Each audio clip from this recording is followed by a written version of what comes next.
and welcome to Progressive Charlotte Half Mile, round 13 of the 16-race Progressive American Flat Track Series. It is time for practice. It is the AFT Super Twins on the racetrack right now. They'll be going out there for 8 laps. They're getting a few extra laps here in practice today. The 1 bike out there is Briar Bauman. The 9 is the Jammer, Jared Meese. 69, Sammy Halbert. 37 is Bronson Bauman. 92, Brandon Price. 44, Brandon Robinson. 23, Jeffrey Carver Jr. 67, Davis Fisher in the 20. That is Captain Chaos, Jared Vandekoy. Meese on the 9 bike has won here twice. Actually, Meese has won here once in 2016. Smith, who'll be out in the next session, has won here twice. It is practice. AFT Super Twins presented by Vance and Hines class out here at America's Home for Racing. It's the dirt track at Charlotte Motor Speedway. Briar out there on the number 1 factory Indian motorcycle in turn number 1. Sammy Halbert behind him on the 69 bike. 44 is Robinson. There's Vanderkoy at the back, and at the tail of the field is the 9 bike, the Jammer, Jared Meese. Briar's got a little bit different line, going in really high, then squaring off the corners on that number 1 Indian. Track is very wet. New dirt was put down here last week, actually. 14 degrees of banking is what Kristen B had found out. She did her research on the new track, the new dirt out here, the red, really fast dirt. Briar Bauman sneaking away just a little bit. 19.886 last time by for Briar Bauman. 19.886 quick time so far. Brandon Price up there second. He finished second at our last race at the Atlanta Short Track. 92 bike Brandon Price, 20.187. Meese now up to third. This is just practice. 8-lap session. Keep your eyes on the 1 bike. He's out in front, the only bike under 20 seconds so far. Brandon Price still second, 20.116 for the 92 motorcycle.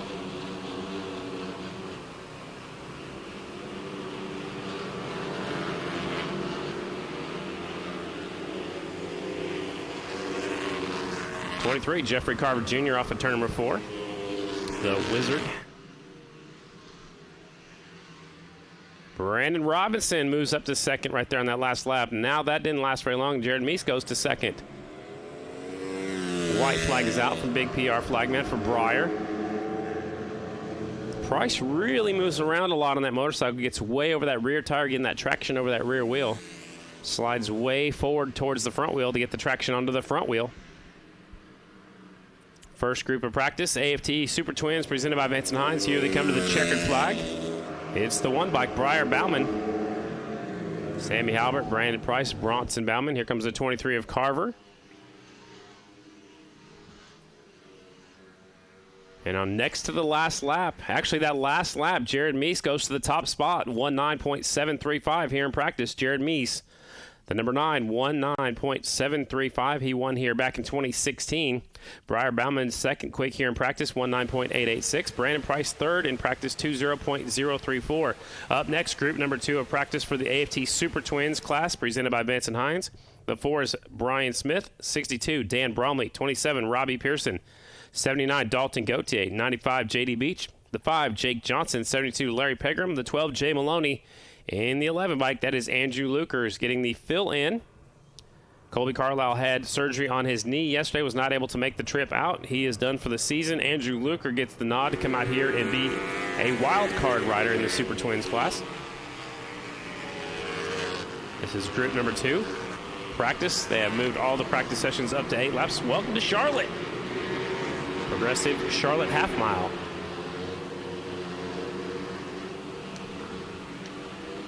Quick time so far in practice is Jared Meese. The number 9 bike was in that last group. 19.735 is what they're shooting for in practice. Jake Johnson goes across the line in the 8th position for the number 5. Arabelle's just getting up to speed.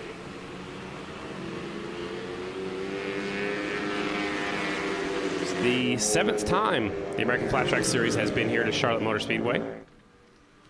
First time was back in 2000, then we came back in 2001 and 2002. We skipped quite a few years, then we've been here 2015, 2016, and 2017. 3 years ago is the last time we were here. Brian Smith running high, wide, and handsome. Has the 27 up the inside. That's Bugs Pearson. Robbie Pearson, the 27 bike, currently 9th quick. Jake Johnson, the 5, moves up to 2nd. Keep your eyes on the 5 bike.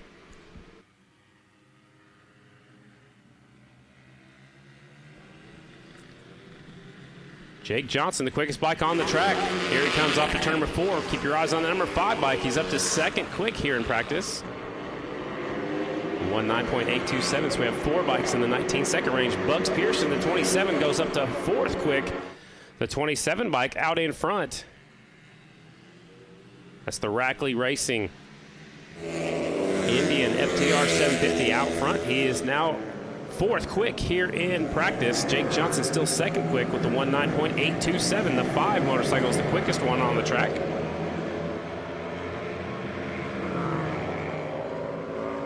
Robbie Pearson right here on the 27. The 4 bike has won out here 2 times at the Charlotte Half Mile back in 2015 and 2017. 2015, Smith won on a Kawasaki. 2017, he won on an Indian. And Dan Bromley takes the 62 bike into the infield section of the track. He's taking a look down. That's going to be it for Dan the Man. Dan Bromley has an issue with the number 62 Roof Systems of Dallas, Texas Indian, as the white flag is out from Pearson. This is group number 2. AFT Super Twins presented by Vance and Hines.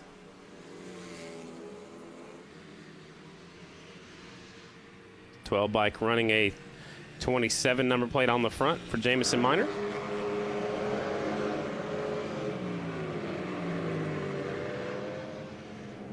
Still Meese in the top spot as the checkered flag comes out here in this practice session. 2 more bikes to take that checkered flag.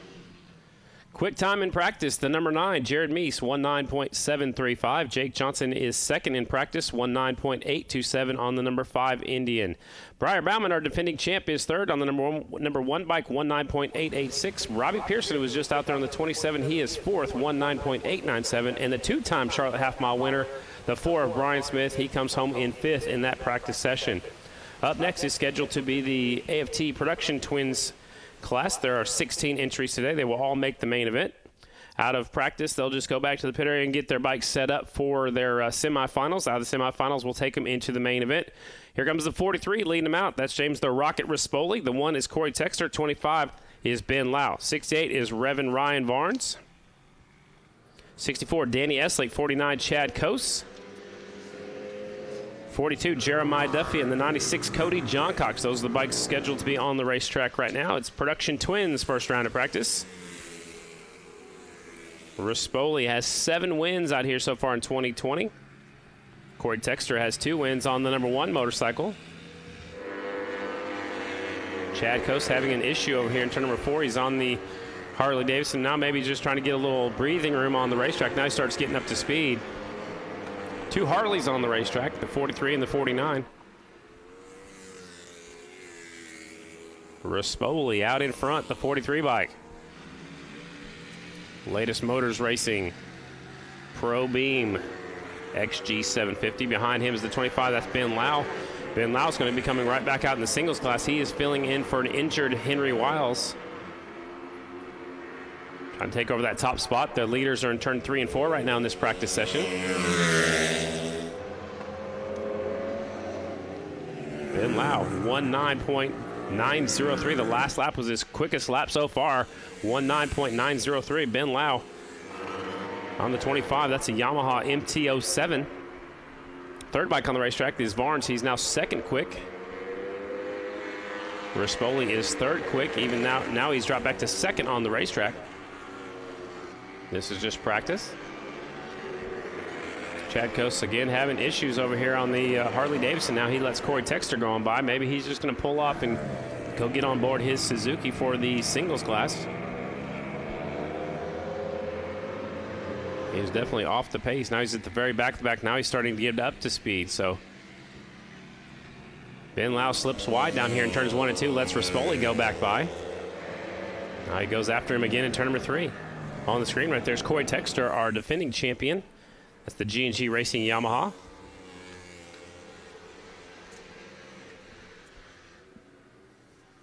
Eight laps. AFT Production Twins practice. They stretched it out from 6 laps to 8 laps to give these riders a little bit more track time since we haven't been here since 2017. Now Chad Coase is coasting to a stop outside turn number 4. So Chad definitely having an issue with that motorcycle.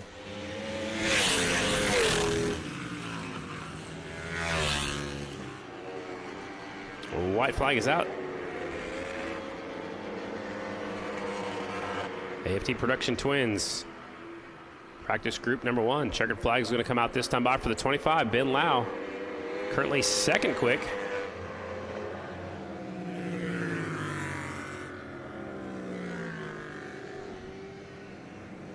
A few more bikes to wrap things up here in this first group. Ryan Barnes, fastest in practice, the 68 bike. 19.775 for Varnes. Ben Laus currently second, 19.860 on the 25. The 43, James Rispoli, our points leader, 19.869 is third. Duffy is fourth. Corey Texter is fifth. Next group is set to come out to the racetrack. The 50, Jimmy McAllister. 31, Dylan Bell. 175, Pat Buchanan. 167, Garrett Wilson. The 10 is Johnny Lewis on the Royal Infield. The 15, Gary Ketchum. 144, Jerry Alexander. And the 123 is Shelby Miller. Those are the bikes set to come onto the racetrack. Hello, Raymond Rizzo, the racing chaplain down there. We'll be waving that yellow flag. He's assistant flagman. Good to see you. Welcome to Charlotte Motor Speedway. The bikes roll onto the track. It's group number 2, AFT Production Twins. The 50 bike will lead them out. Jimmy McAllister from Petaluma, California. Best finish on the season so far for Jimmy is the 11. Johnny Lewis is out there on the 10. Johnny Lewis, who does the Moto Anatomy Royal Enfield Slide School that Ricky Rackman had got to attend earlier this week on Tuesday. Johnny Lewis on the racetrack on the 10 bike. Johnny's best finish of the season, a 6th place at Williams Grove. Got a 7th place the next night, backed it up. Had a few mechanical issues. They put a new engine in that motorcycle yesterday, actually right here in Charlotte. So we'll keep our eyes on the 10 of Johnny Lewis. Very talented rider. Leaders are on the back straightaway. There's a battle for the top spot going into turn number 3. The 50 is McAllister. The second place rider goes way up the racetrack. Oh, the 175, Pat Buchanan out in front. Pat used to be national number 75. Retired for a little while and got his license back this year. Has been doing very well in that 175. Pat Buchanan from White Lake, Michigan. Best finish for Pat so far has been the last race of the season. He finished 7th at the Atlanta Short Track.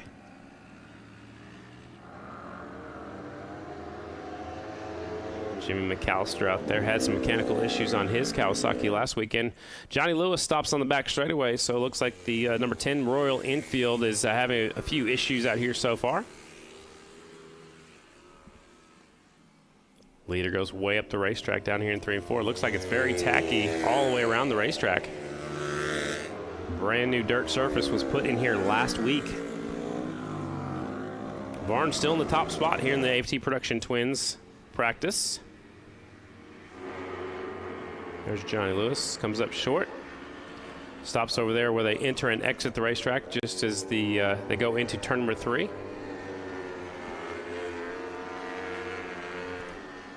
There are actually 3 Harley-Davidsons in this class. I said there was 2, though they were both in the last group. There's a 3rd Harley in this one.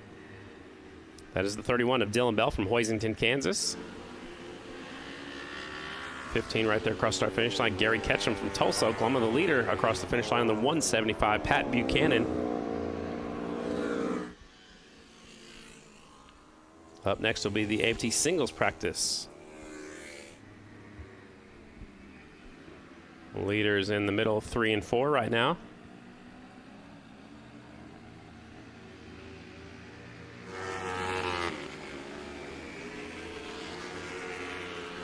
Looking back, there's Garrett Wilson, the 167 bike. Shelby Miller's on that 123. Still quick time is Varnes, who's in the first group. Pat Buchanan, the 175, is currently 7th quick here in practice, 20.646. As the white flag is out for the 175, Pat Buchanan. There's Jimmy McAllister.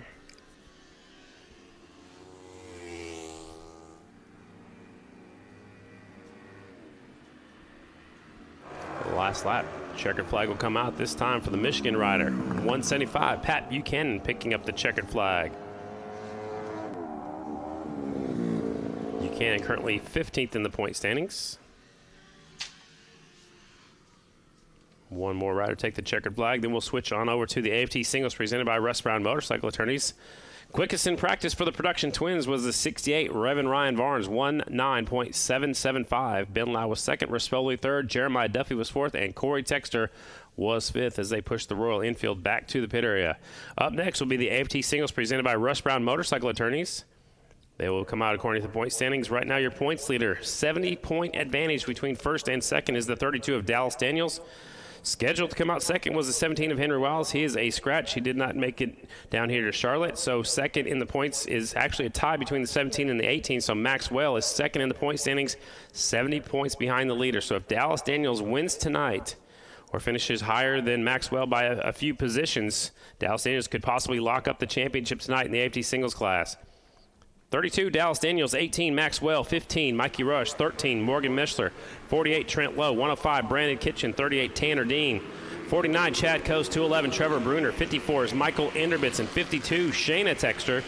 44, Cameron Smith. 99, Kevin Stallings. 51, Cole Zabala. And the 19 of James Ott. Two groups, 30 riders here in our singles class. For you new fans, singles are single-cylinder motorcycles. The two Essence and Yamahas out front. And the California kid, Chad Coase, on the Wally Brown Racing Suzuki. Used to seeing that motorcycle all yellow. It's all decked out in white today. Wally Brown from right here in Charlotte. That's who sponsors the 49 bike. The California kid, Chad Coase, he's third on the racetrack. Behind him is second in the point standings. That's the 18 of Maxwell. Max picked up his first win of his career at the season opener at Volusia. He's sitting third in the point standings. Max has one win in 5 top fives here in 2020. And they are all chasing that 32. Dallas Daniels, 17 years old. He's won the last 5 races, 5 in a row, 7 total for 2020.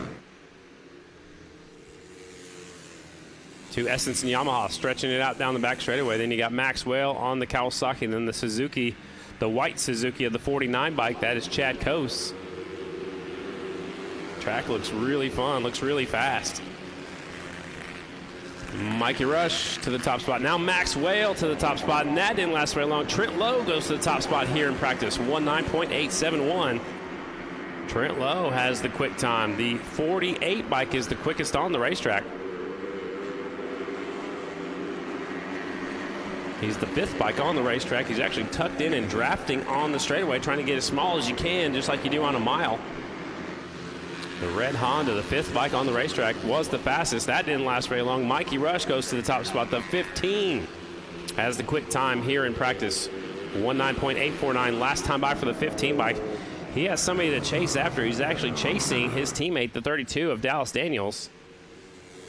Rush has the quick time out here so far. Trent Lowe is second, Maxwell third. Dallas Daniels, who's led every lap, he is 4th quick. Tanner Dean is 5th. White flag is out. 1 lap to go around the dirt track at the Charlotte Motor Speedway. 2 groups in the AFT singles, just like the other 2 classes.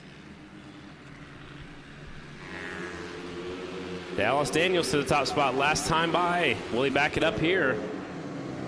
Dallas finds some speed. His best lap, 19.844. The 32 trying to wrap up the championship tonight. 19.844 for Dallas Daniels. Now it's a quick time here in practice. 32 bike, 19.844. Mikey Rush, the 15, 19.849. Trent Lowe is 3rd. Tanner Dean 4th. Maxwell is 5th. Group number 2 set to come onto the racetrack. The 11, Andrew Luker. 169, Aiden Roos Evans. 96, Jesse Janish. 14, Jacob Lehman. 151, Tyler Raggio. 120, it's the Gator, Wyatt Anderson. 31, Dylan Bell. 192, Kyler Adams. 153, Aaron Kennedy. 133, David Wiggins. 75 is Blake Lomas. 34, Brian McRoberts. 161, Casey Cisco. 65, Corey Texter. And the 25, filling in for Henry Wiles, that is Ben Lau on the RMR American Honda. So, again, the 17 bike not making the trip out here to Charlotte. He did go down in a semifinal last weekend, and I heard he's just going to rest his back a little bit. So the 25 gets the nod to ride the RMR American Honda. Yellow flag will wave the first time by. 8 laps. Group 2 of practice. AFT singles presented by Russ Brown Motorcycle Attorneys. One bike having trouble getting going, just now making it onto the racetrack. They're all spread out. 15 bikes out there. The last bike out there, actually Corey Texter's on a Kawasaki. The last bike's the 31 of Dylan Bell.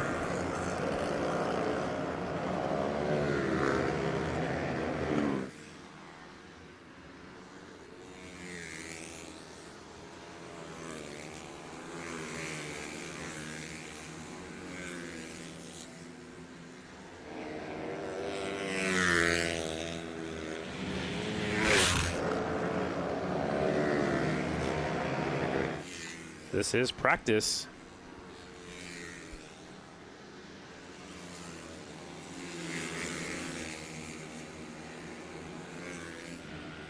Corey Texter is out there, the 65 bike. He is riding on a Kawasaki. Didn't hear much about that story until just a few moments ago. I got my list up here for the practice groups, and there's a 65 on it.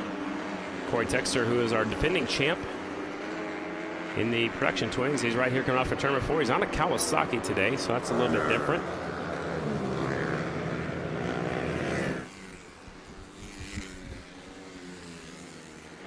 Also, the other change was the 25 of Ben Lau filling in for the 17 of Henry Wiles.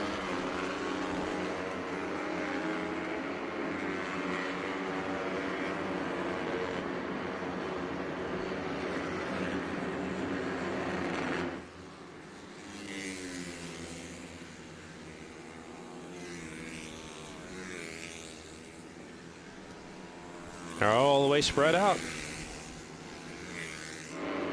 Looking to see who's quickest in this one.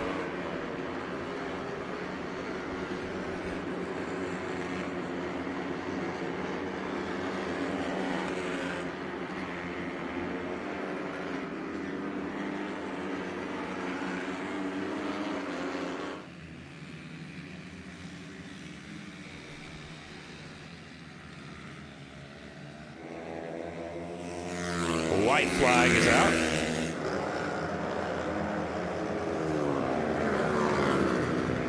So the fastest bike on the racetrack is the 11 of Andrew Luker, currently 12th. The 120 Wyatt Anderson behind him in 13th. The 151 of Raggio is 14th out here. White flag is out for the last couple riders. There's the checker flag. Luker caught the tail of the field. 169 of Roos Evans on the KTM. Janish going by on the 96. 192 Kyler Adams. There's the 25 Ben Lau getting his first run out there on the RMR Honda. 161 Casey Sisko across the line. There's 65 Corey Texter back there in 19th. 31 is Dylan Bell from Kansas. And again, that will wrap up all of our practice. So that is it for all of our practice sessions. We're going to do a little track maintenance right now. If you're here with us, welcome to the Charlotte Half Mile. Appreciate all you folks for coming out. I know only 960 tickets were sold, so thanks for supporting American Flat Track. Thanks for coming out tonight. Don't forget, underneath the grandstands, the rookie class of 79, they have a booth set up down there. They actually, the official charity of American Flat Track, they help raise money for people that get hurt in the sport of flat track, not just the American Flat Track level, but also the amateurs and vintage riders. So stop by and check them out. Also down there, the American Flat Tracker Clothing Company. They have a T-shirt booth. Stop by and check it out. They have a black event T-shirt. They also have the event T-shirt in gray. They've got some previous race shirts and sweatshirts from a couple years ago. They also have some beanies, so a couple of new things down there, so stop by and check them out. All right, we're going to take a quick break out here. We'll be back at 5:10. Give these folks just a few moments to work on the racetrack. And you can see they're putting the stripes back down here on the starting line. So we'll take a quick break. We'll come back in about 15 minutes with qualifying right here from the dirt track at Charlotte Motor Speedway. Let's get ready for our main event in American Flat Track.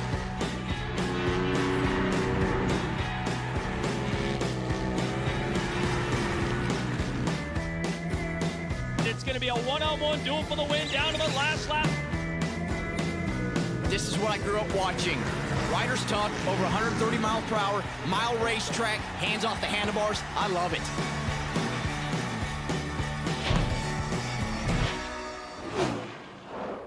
Indian Motorcycle Charlotte is the world's first Indian dealer. Whether you're selecting a new Indian or maximizing the performance of your existing one, our friendly and knowledgeable staff is ready to assist you. Indian Motorcycle Charlotte, exit 22 on Interstate 85, home of the world's fastest Indians. Hey race fans, thank you again for your cooperation in helping our safe, successful return. We understand there may be some event activities during the event weekend that are not currently taking place. Some changes in our event schedule are necessary to ensure the safety of our fans, our employees, the riders, and their teams. All procedures for this weekend's events have been put in place to ensure the health and safety of all attending. Thank you for all your hard work as we continue to navigate these unprecedented times. Have fun and enjoy today's race. Honda's all-new Talon 1000 X4, the official sports side-by-side of American Flat Track, and the same vehicle driven during intermissions to condition the track.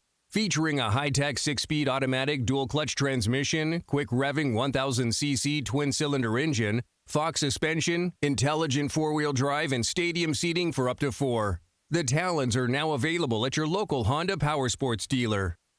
Arai helmets started racing in America in flat track, and we've been supporting it ever since. Arai, handcrafted with an obsessive dedication to rider protection. For more information, please visit our website, AraiAmericas.com.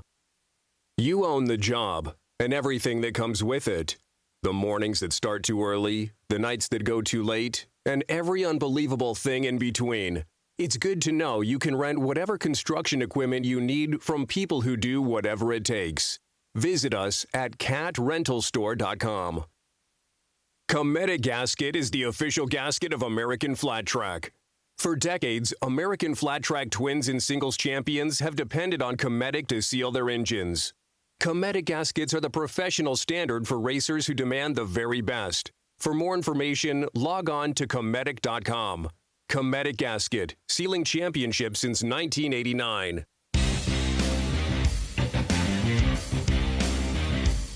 American Flat Track is so unique because of how close the racing is. Bar to bar, we have no front brakes, we're just drifting on dirt. Elbow to elbow at 130 mile an hour just doesn't get any better. The thrill of the speed definitely separates American Flat Track from the rest. It's like one of the best shows in the world. You can't get anything better than that. You can come and watch and see the whole track and see the whole race, and the bikes that we race, I mean, you can buy those as street trackers. So like, it's really cool to have that type of sport that the fans can do it too. All the riders, most likely in any other sport, don't really hang out or train together, but we actually hang out and we're good friends. So it's fun to be in the sport and deal with the people we do. Flat track, it's like kind of a big family. We all know each other. We all know each other's business. You see a lot of us riders training together in the off season, helping each other out, working together. Something you don't really see in other motorcycle sports. Everyone is willing to help each other make it to the track to keep the sport alive. And that's what really makes the family aspect come together, because we want to see each other succeed, but we also want to see the sport grow. Cycle Gear is a proud partner and official retailer of American Flat Track. You'll find the latest and greatest gear from the brands you love while getting professional service and advice from local gear experts at every Cycle Gear store. With over 140 stores nationwide, there's always a Cycle Gear just around the corner.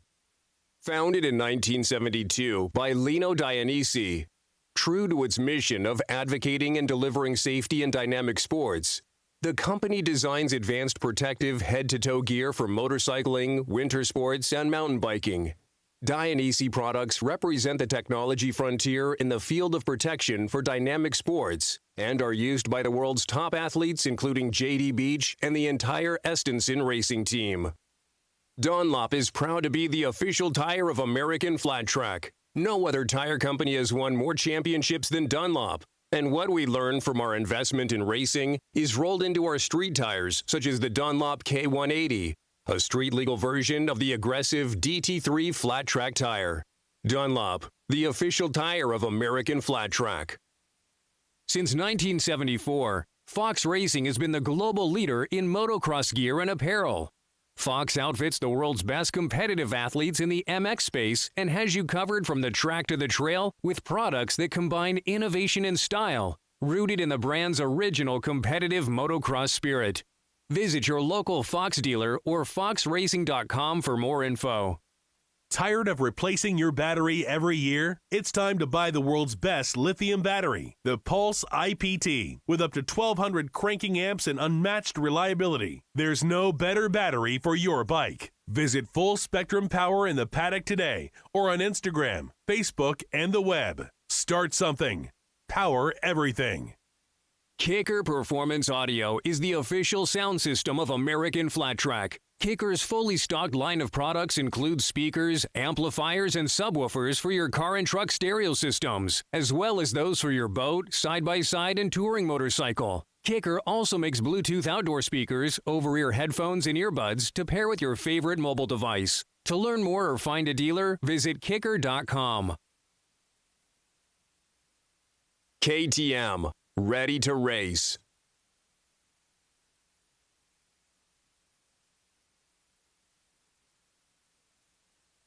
Mobile View has been providing state-of-the-art LED video screens to sporting and special events throughout the U.S. and Canada since 1999. We use our vast experience of thousands of events to help guide the process of finding the right size screen to help make your event a memorable experience for your fans and sponsors. Have you checked your tire pressure recently? Setting tire pressure is easy with a Pro-Fill Air Chuck by Motion Pro. This unique tool allows you to reach even the most difficult to access valve stems. Great for all motorcycles, ATVs, and UTVs, and works great on your car, truck, and RV too. Find the Pro-Fill Air Chuck and more at motionpro.com.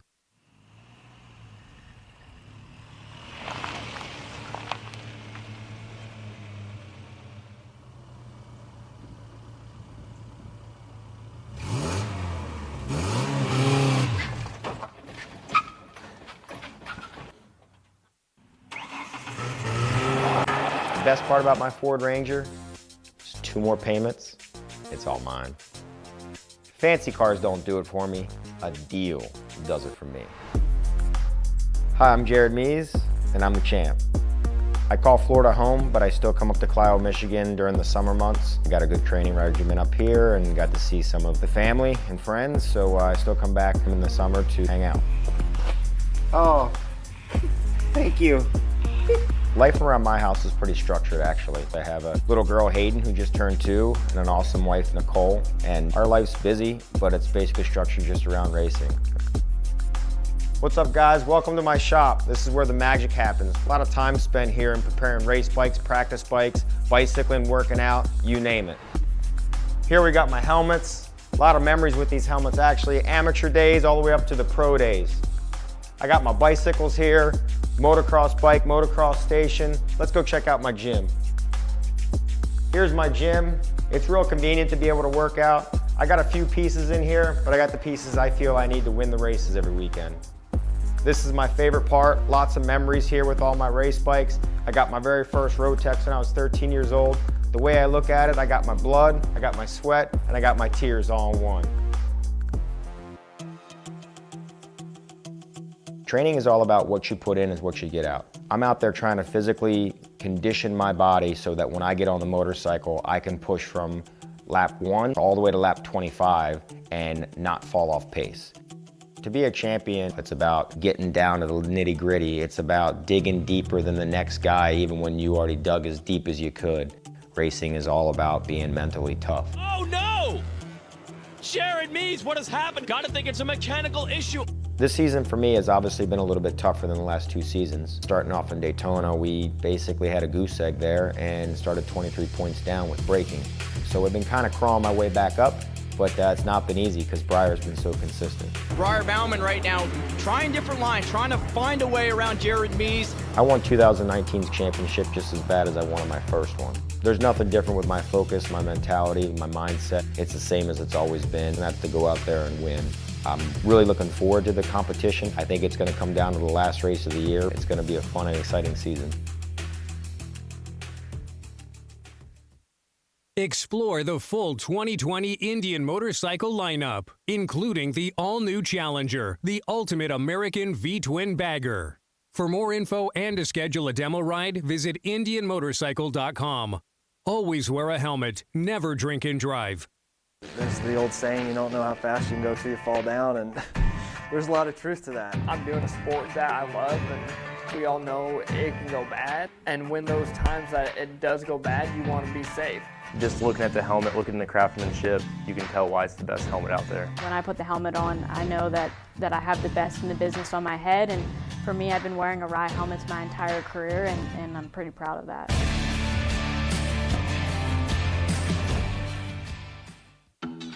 You own the job.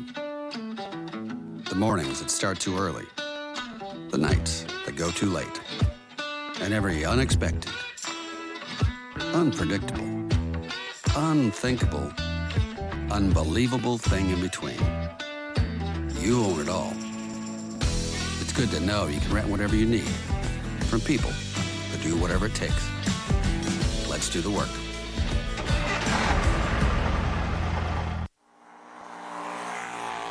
The ones who never stop. The ones who never quit. Round and around. We don't make the champions, but we do make the tires. We are Dunlop.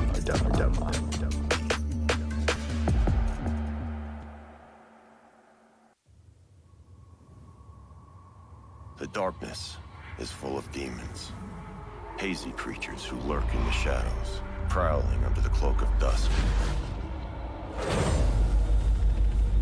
But we're not demons. We're beasts.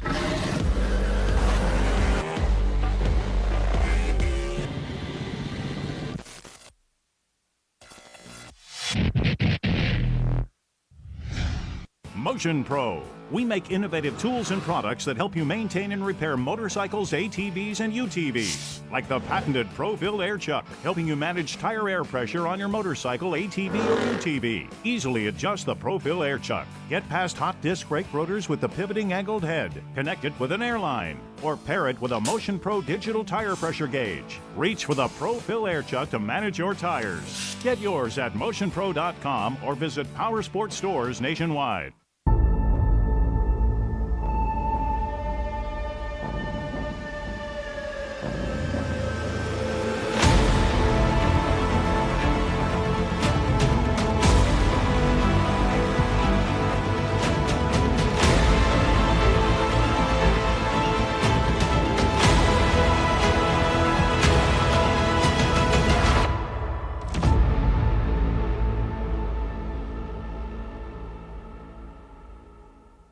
Roof Systems of Dallas, Texas is a commercial and industrial roofing and sheet metal company based out of Dallas, Texas that proudly supports the American Flat Track Racing Series. For more information, go to roof-systems.net or give us a call at 469-730-2043. Indian Motorcycle Charlotte is the world's first Indian dealer. Whether you're selecting a new Indian or maximizing the performance of your existing one, our friendly and knowledgeable staff is ready to assist you. Indian Motorcycle Charlotte, exit 22 on Interstate 85, home of the world's fastest Indians. Russ Brown Motorcycle Attorneys are the original lawyers that ride and the top motorcycle accident team in the country. These guys are tough, experienced, and they will have your back. If you're injured in a motorcycle accident, don't fight the insurance companies alone. Call 1-800-4BIKERS for free legal advice. Remember, if you go down, call Russ Brown, Motorcycle Attorneys. It's Progressive Charlotte Half Mile, round 13 of the 16-race Progressive American Flat Track Series.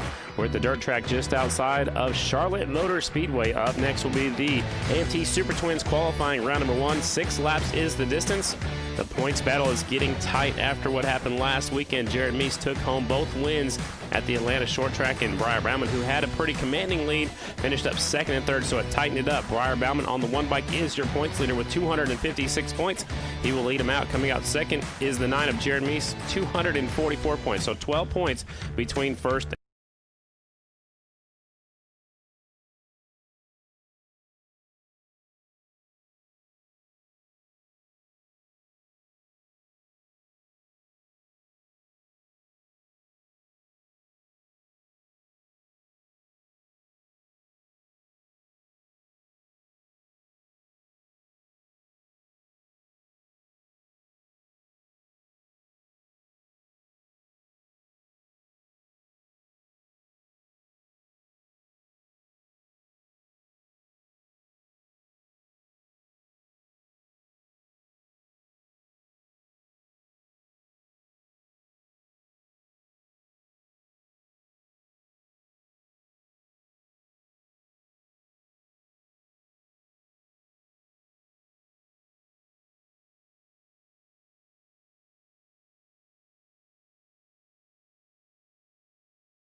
They're taking over the point.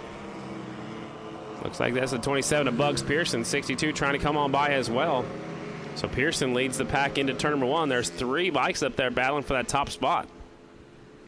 Pearson currently 6th quick, 19.534, so 2/10 slower than Brandon Price in that last group.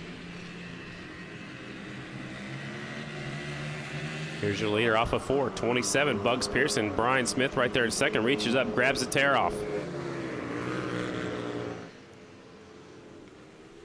Bugs Pearson moves into second, 19.378 for Robbie Pearson, the 27 who's out front as one bike slows on the back straightaway. It's Dan Bromley once again having an issue. He had an issue in practice, now he has an issue here in this one also. This is qualifying. So the 27 bike moves up to second in this round here. Bugs Pearson, he'll pick up the white flag. The next motorcycle by will pick up that white. It's Robbie Pearson, Rackley Racing Indian, Country Saloon. The 4 bike right there, second on the racetrack, that's Brian Smith. Smith back in 12th. The 5, Jake Johnson, currently in the 5th position. There's Maloney on the 12, Luker on the 11. There's Jake Johnson at the back of the pack. Now the checkered flag will come out this time by for the 27, Bugs Pearson. The 4 of Smith, 79, Go Time, Go TA. 95, J.D. Beach.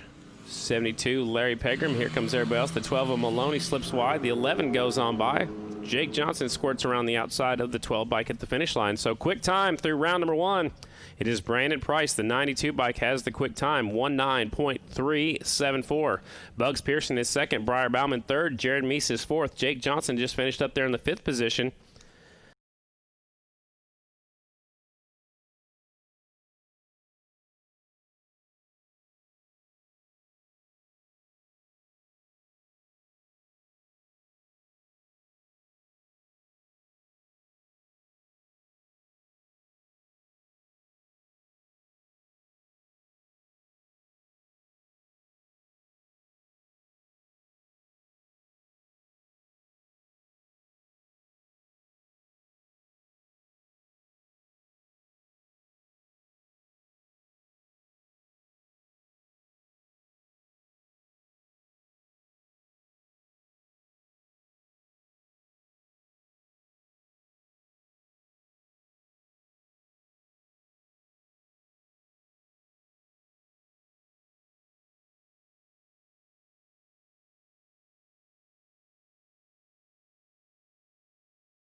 .510 for the Rocket.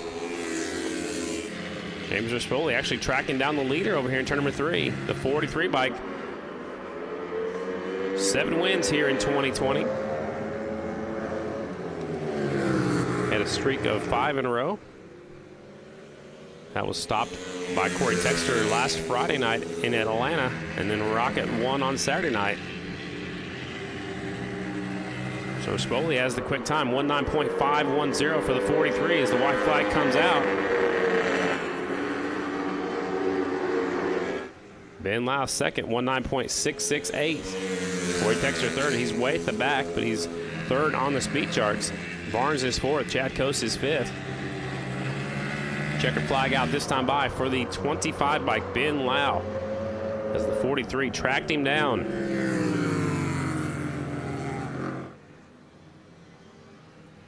Checkered flag is out for everyone. So the 43 bike is quick. James Rispoli, 19.510, 0.2 of a second faster than practice was. So the track's getting a little bit faster every time they go out, it appears. James Rispoli in the top spot on the Harley, 19.510. 25 is Ben Lau on the Yamaha, 19.668. Corey Texter also on the Yamaha on the one bike, 19.710. Up next, group number 2 of the AFT Production Twins, production-based motorcycles. 50 bike Jimmy McAllister on a Kawasaki, 31 Dylan Bell on a Harley, 175 Pat Buchanan on a Kawasaki, 167 Garrett Wilson also on a Kawasaki, Johnny Lewis on the Royal Enfield FT Twin, 15 Gary Ketchum on a Kawasaki, 144 Jerry Alexander on a Kawasaki, and the 123 that is Shelby Miller. The Kawasaki's are 650 Ninjas or 650 Versus motors in racing chassis. There's the 50 bike leading them out.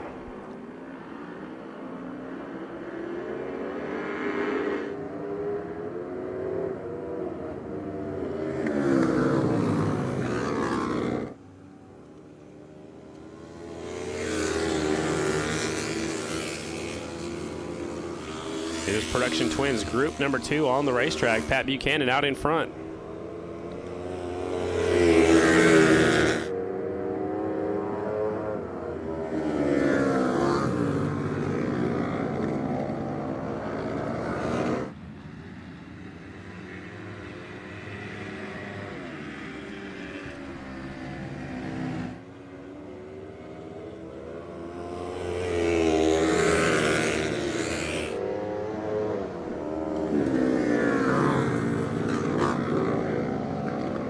Pat Buchanan, the 175 out in front. Currently 9th quick here in qualifying round number 1 for the Production Twins. Goes up the racetrack. Here comes the 50. Jimmy McAllister closing the gap. Now new rider comes up the inside. That is the 40. No, I'm sorry. That's the 10 of Johnny Lewis on that Royal Enfield. That bike just came into the United States just about a month ago, right before the Williams Grove half mile. They swapped the engines in that motorcycle yesterday right here in Charlotte. The 10 bike is a Royal Enfield. He's up to the 8th quick spot so far. He's tracking down the leader. Buchanan, the 175, is the front runner right now, but his time is 11th quick. The fastest bike on the track is still the 10 bike. Johnny Lewis up to 7th. The last time by was his fastest lap, 20.141. He squares off the corner, comes up the inside of Pat Buchanan. Takes that top spot away. Across that start-finish line as the white flag comes out. This is group number 2, AFT Production Twins. Down the back chute, Johnny Lewis, JL10 from Moto Anatomy in the Royal Enfield Slide School. He's the instructor. Here he comes to the checkered flag. Will it be faster with the clear racetrack? 10 bike across the start-finish line. It is a little bit faster, 20.043. Johnny Lewis on the 10. Royal Enfield moves all the way up to 6th. The last bike across the finish line is the 15 of Gary Ketchum. So the fastest bike that was on the track was the 10 bike, Johnny Lewis, 20.043 out here in Production Twins. So the quick time goes to the 43 of James Rispoli, 19.510.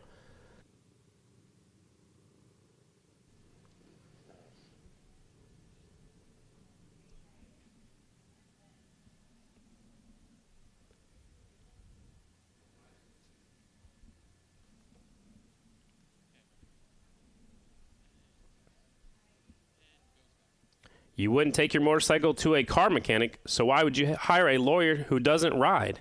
As a lawyer, he knows your rights. As a biker, he understands. Bob Carney, Carolina's biker lawyer, representing injured bikers since 1975. From accident through recovery, he's got your back.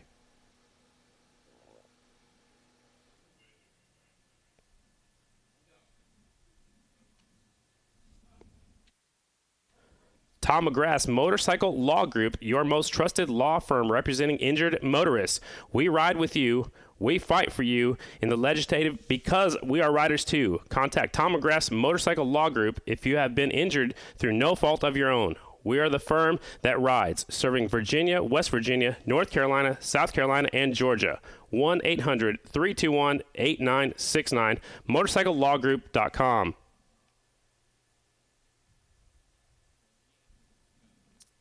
Custom Dynamics is the leader in aftermarket LED lighting for motorcycles with ProBeam as the premium product line in the industry. ProBeam products are used only the high-quality automotive LEDs and modern design to increase your visibility and safety on the road. Visit CustomDynamics.com today for everything to light up your ride.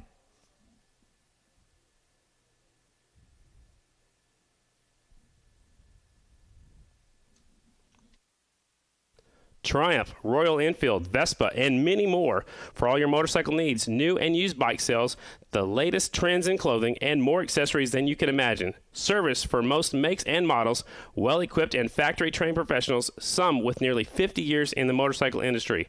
Pickup and delivery of bikes in most of the Carolinas. Fast on-site financing. We buy used bikes.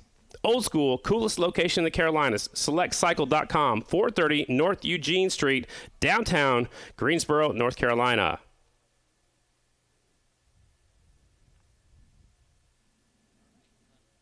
Come by Indian Motorcycle Charlotte, home of Lloyd's Garage and the world's fastest Indians. Located conveniently on I-85, exit 22. Life is full of compromises. Your motorcycle isn't one of them. Join the Indian Motorcycle Charlotte family today.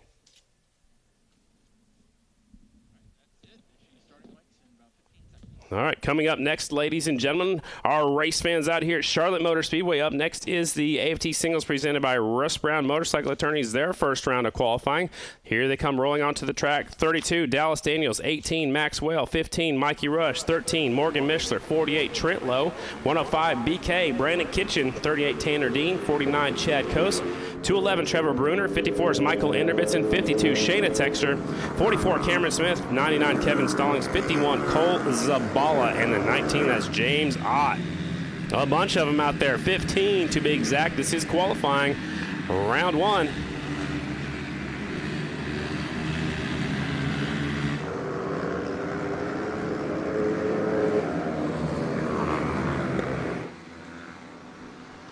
Out in front, the 32, Dallas Daniels, trying to wrap up his first ever AFT championship in his first full season. Dallas Daniels on the 32 bike has a commanding lead, 70 points ahead of the 18 bike. That is Maxwell, second on the racetrack, and the 17, who is Henry Wiles, who is not here. So Wiles is out of the championship hunt. It's going to be between the 32 and the 18 bike. Mikey Rush, quick time so far here in qualifying. It's the 15 bike, 19.873 is the quickest on the track. He is right now behind Maxwell, trying to get by him, get some clear sailing. Shayna Texter to the top spot. The 52 goes to the head of the class, 19.813 on the red clay out here. Keep your eyes on the 52. She is just now coming off of turn number 4. There she is. Factory Red Bull KTM rider Shayna Texter has the quick time, 19.768, even faster that time by. The 49, Chad Coase, is now second, 19.819. It's on the Wally Brown Racing Suzuki. It's an all-white Suzuki here this week, usually out there on the bright yellow motorcycle. Chad Coase going into turn number 1 right now. Right behind him is Shayna. The white flag is out for Dallas Daniels. Now Morgan Mishler to the top spot. The 13 bike, 19.675 for Mishler. Who finished up with 2 second-place finishes last week and moved up to 5th in the points. Morgan Mishler is the quickest on the track. White flag is out. Now the checkered flag out for your lead of the 32. Dallas Daniels currently 7th quick. Dallas Daniels way back to 7th.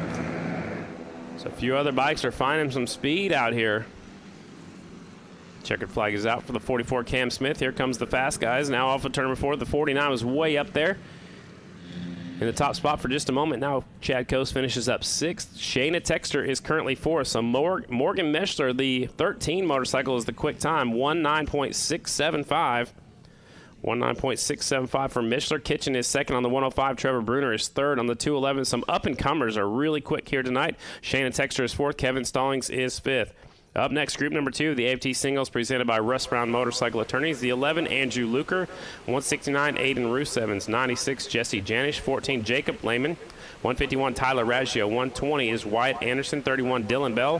192, Kyler Adams. 153 is Aaron Kennedy. 133, David Wiggins. 75, Blake Lomas from South Carolina. 34, Brian McRoberts. 161, Casey Cisco. 65 is Corey Texter, his first singles ride of the year. And the 25, that's Ben Lau, who is filling in for the 17 bike. Filling in for Henry Wiles, it is Ben Lau on the RMR American Honda. Rolling out real soon. It's group number 2, AFT Singles.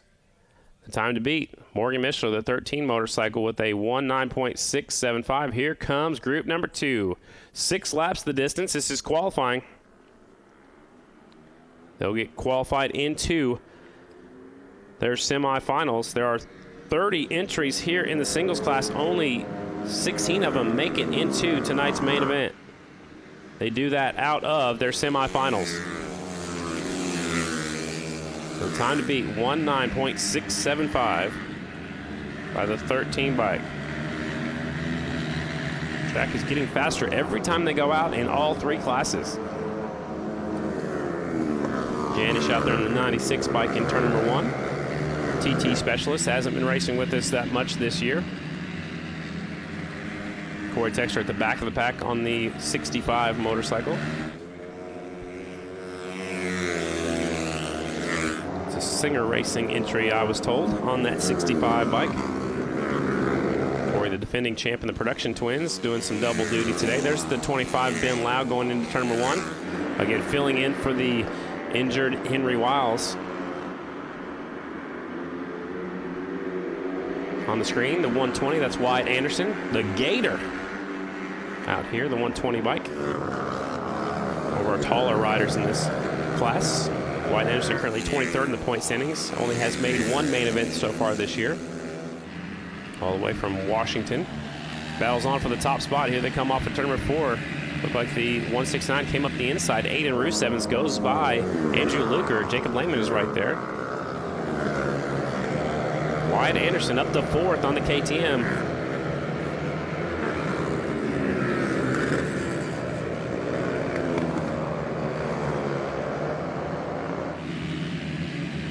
White flag is out, 1 lap to go. The fastest bike on the track is the 120 of Wyatt Anderson, who got by the 96 right there of Jesse Janish going in to turn number 3 last lap. Everybody else gets spread out just a little bit. Checkered flag will come out this time by. Off of turn number 4, the 120, no, so 169, Aiden Roosevens on KTM. 120 bike's the fastest one on the track. 25 is out there, Ben Lau. Never see Ben on my timing charts. He might not have had a transponder. No, he's way back there 19th. I just found him. So quickest through qualifying round 1. The 13 of Morgan Mishler, 19.675. He'll have quick time so far. Brandon Kitchen, 105 is 2nd. Trevor Bruner is 3rd. Wyatt Anderson was just out there as 4th. That knocks Shayna Texter down to 5th right now. A good, solid qualifying effort for her so far. 99 Kevin Stallings is 6th. Chad Cosi is 7th. Dallas Daniels is 8th. Mikey Rush is 9th. And Jacob Lehman is 10th.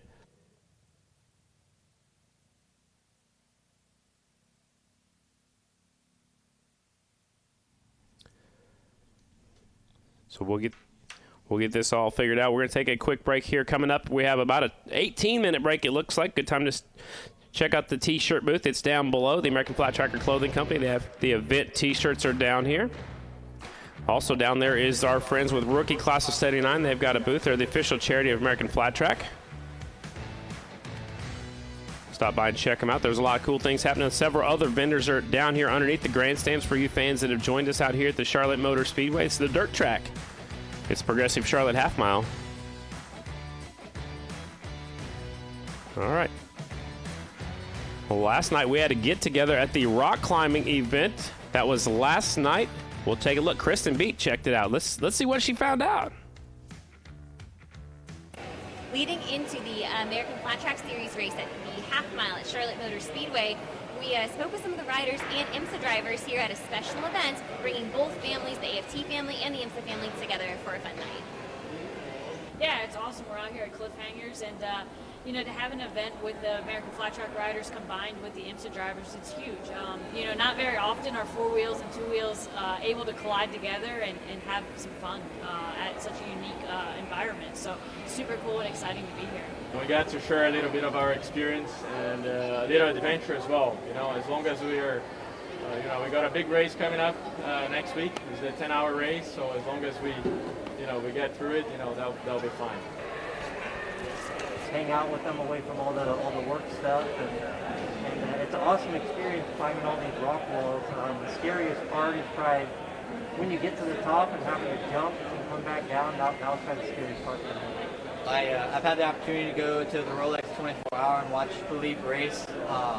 He's always in his zone. He's come to a few of our races, and we're always kind of doing our own thing. So tonight we're here at Cliffhangers, getting the chance to kind of be away from the track a little bit, away from our own environments, and kind of learn a little bit about something new. So it's really cool. I'm happy for the opportunity to do this. I'm not so sure how it's going to go, to be honest with you, but to be here, just kind of get our chance to kind of stretch out and see something new, a new sport that we've never seen before is really cool.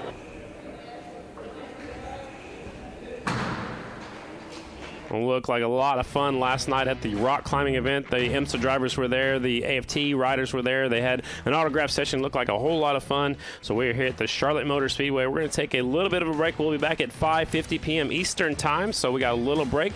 When we come back, final round of qualifying for all three classes right here at Progressive Charlotte Half Mile. Let's get ready for our main event in American Flat Track.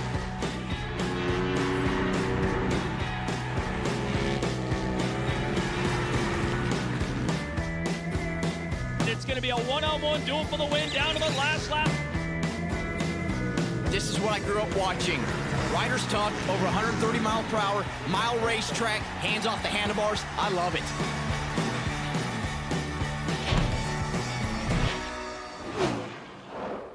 For our event this weekend, we have taken enhanced health and safety measures for you, our other guests, and staff members. At our open merchandise and concession locations, contactless forms of payment are now accepted, and hand sanitizer, directional signage, social distancing signage, and on-site attendants will remain nearby to sanitize these areas throughout the event. Enjoy today's race.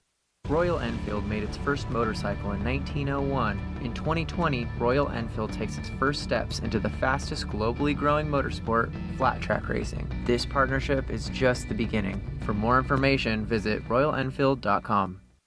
Russ Brown Motorcycle Attorneys are the original lawyers that ride and the top motorcycle accident team in the country. These guys are tough, experienced, and they will have your back. If you're injured in a motorcycle accident, don't fight the insurance companies alone. Call 1-800-4BIKERS for free legal advice. Remember, if you go down, call Russ Brown Motorcycle Attorneys. SBS is your single source for brake parts and components, from pads to rotors, shoes, and other important parts, covering motorcycles, scooters, motocross bikes, ATVs, and UTVs. We create the power to stop you so you can go ahead. Find the right parts for your bike at www.sbs.dk. Sideburn is the world's finest Go Fast, Turn Left magazine. It is available to buy at AFT's trackside merchandise booths and is the official magazine of American Flat Track. For more information, visit sideburnmagazine.com.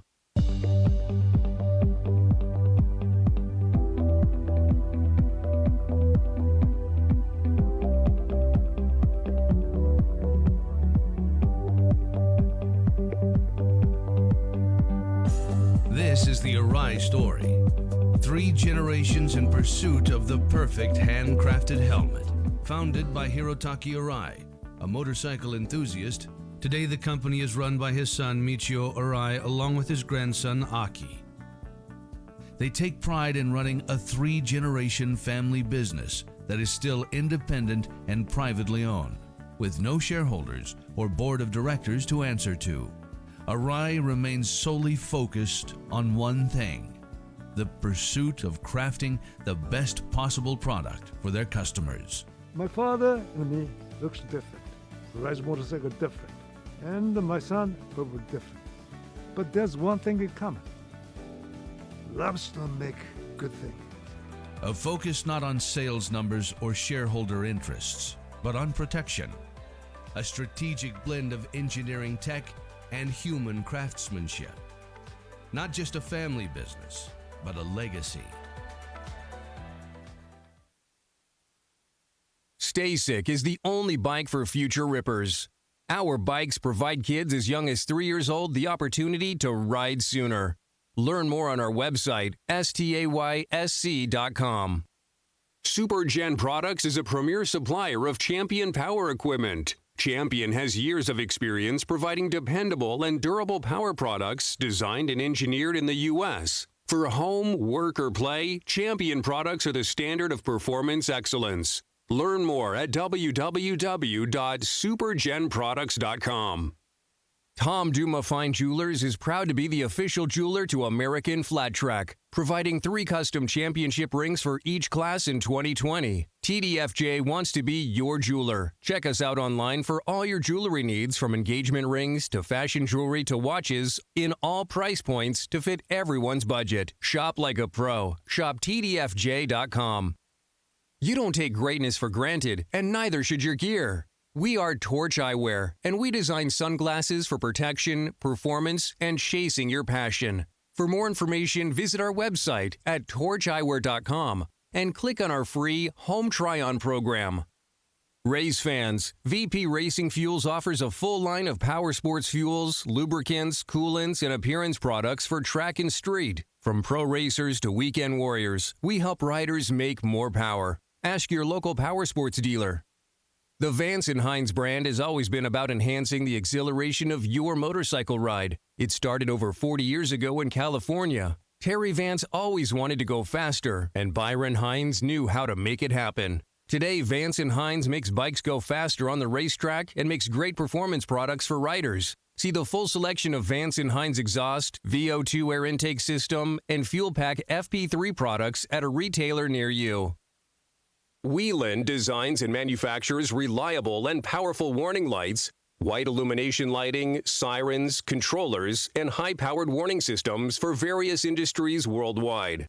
Every part of every Whelen product is proudly designed and manufactured in America. On the road, in the air, and around the world, Whelen is trusted to be seen, trusted to be heard, trusted to perform. Brought to you by Yamaha and its best-in-class lineup of power sports vehicles. For more information on how you too can experience the pinnacle of performance both on and off-road, visit YamahaMotorsports.com. Hey guys, Jared Vanderkoy, 21 years old, riding for the Factory Harley-Davidson Vance & Hines team.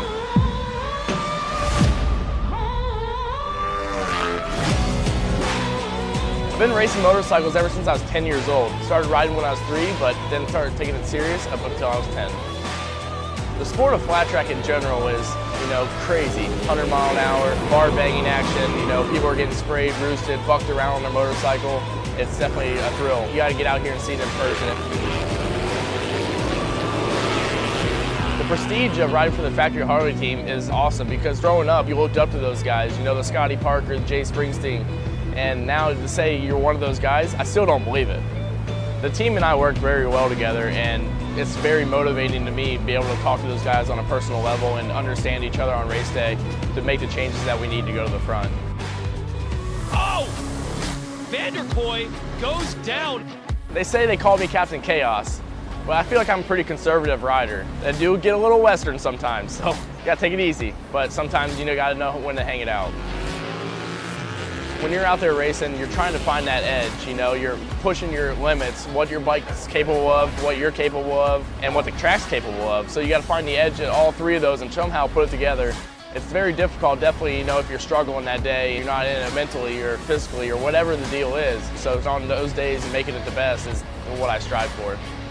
My 2019 season, I couldn't ask for more as far as, the strides that the Harley team has made this year. We've been working every weekend. We've got 4 fourths this year in 2019, so we've been so close to the box out of 2 of those. It's crazy, and I've never stepped foot on the box in this class, so that's something we're striving for. From the maker of your favorite IPAs comes a Voodoo Ranger unlike any you've seen before. And it tastes like freedom. ODI, the world leader in grip technology. Dedicated to providing the best grip for your type of racing, including flat track and V-twin. ODI developed a patented lock-on grip system, delivering easy installation and 100% slip-free performance guaranteed. ODI. Visit us at odigrips.com. Race fans, VP Racing Fuels offers a full line of power sports fuels, lubricants, coolants, and appearance products for track and street. From pro racers to weekend warriors, we help riders make more power. Ask your local power sports dealer. Roof Systems of Dallas, Texas specializes in installing conventional built-up roofing, as well as thermoplastic and EPDM single-ply roofing systems. A proud supporter of flat track racing, Roof Systems is sponsoring 10 riders and is the official commercial roofing company of American Flat Track. The Rookies of '79 are former racers and champions of the sport who reunited in 2009 to form the official charity for American Flat Track. 10 years and over $1.7 million raised for our injured racers. Visit rookies79.com to see how you can help. Falcon Tires is proud to be the official light truck tire of American Flat Track. Choosing the right tire for your truck or SUV is critical, and Falcon has you covered, offering highway terrains to all-terrains through torture-tested mud terrains. For more information on Falcon's full line of Wild Peak products, please visit us at falcontire.com.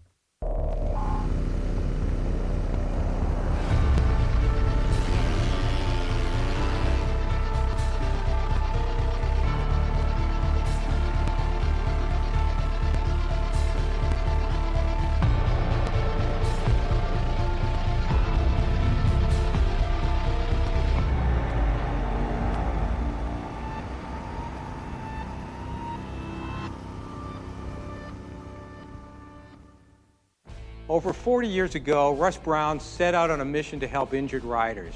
We fight for the rights of riders every day because we are riders and we know what you're going through. If you're injured in a motorcycle accident, don't fight the insurance companies with just any lawyer. Call 1-800-4BIKERS. These guys will have your back. If you go down, call Russ Brown. Motorcycle attorney!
Inside every Yamaha lives the heart and soul of a competitor.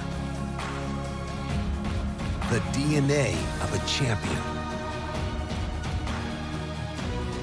When you ride with us, it revs your heart and becomes a part of you too.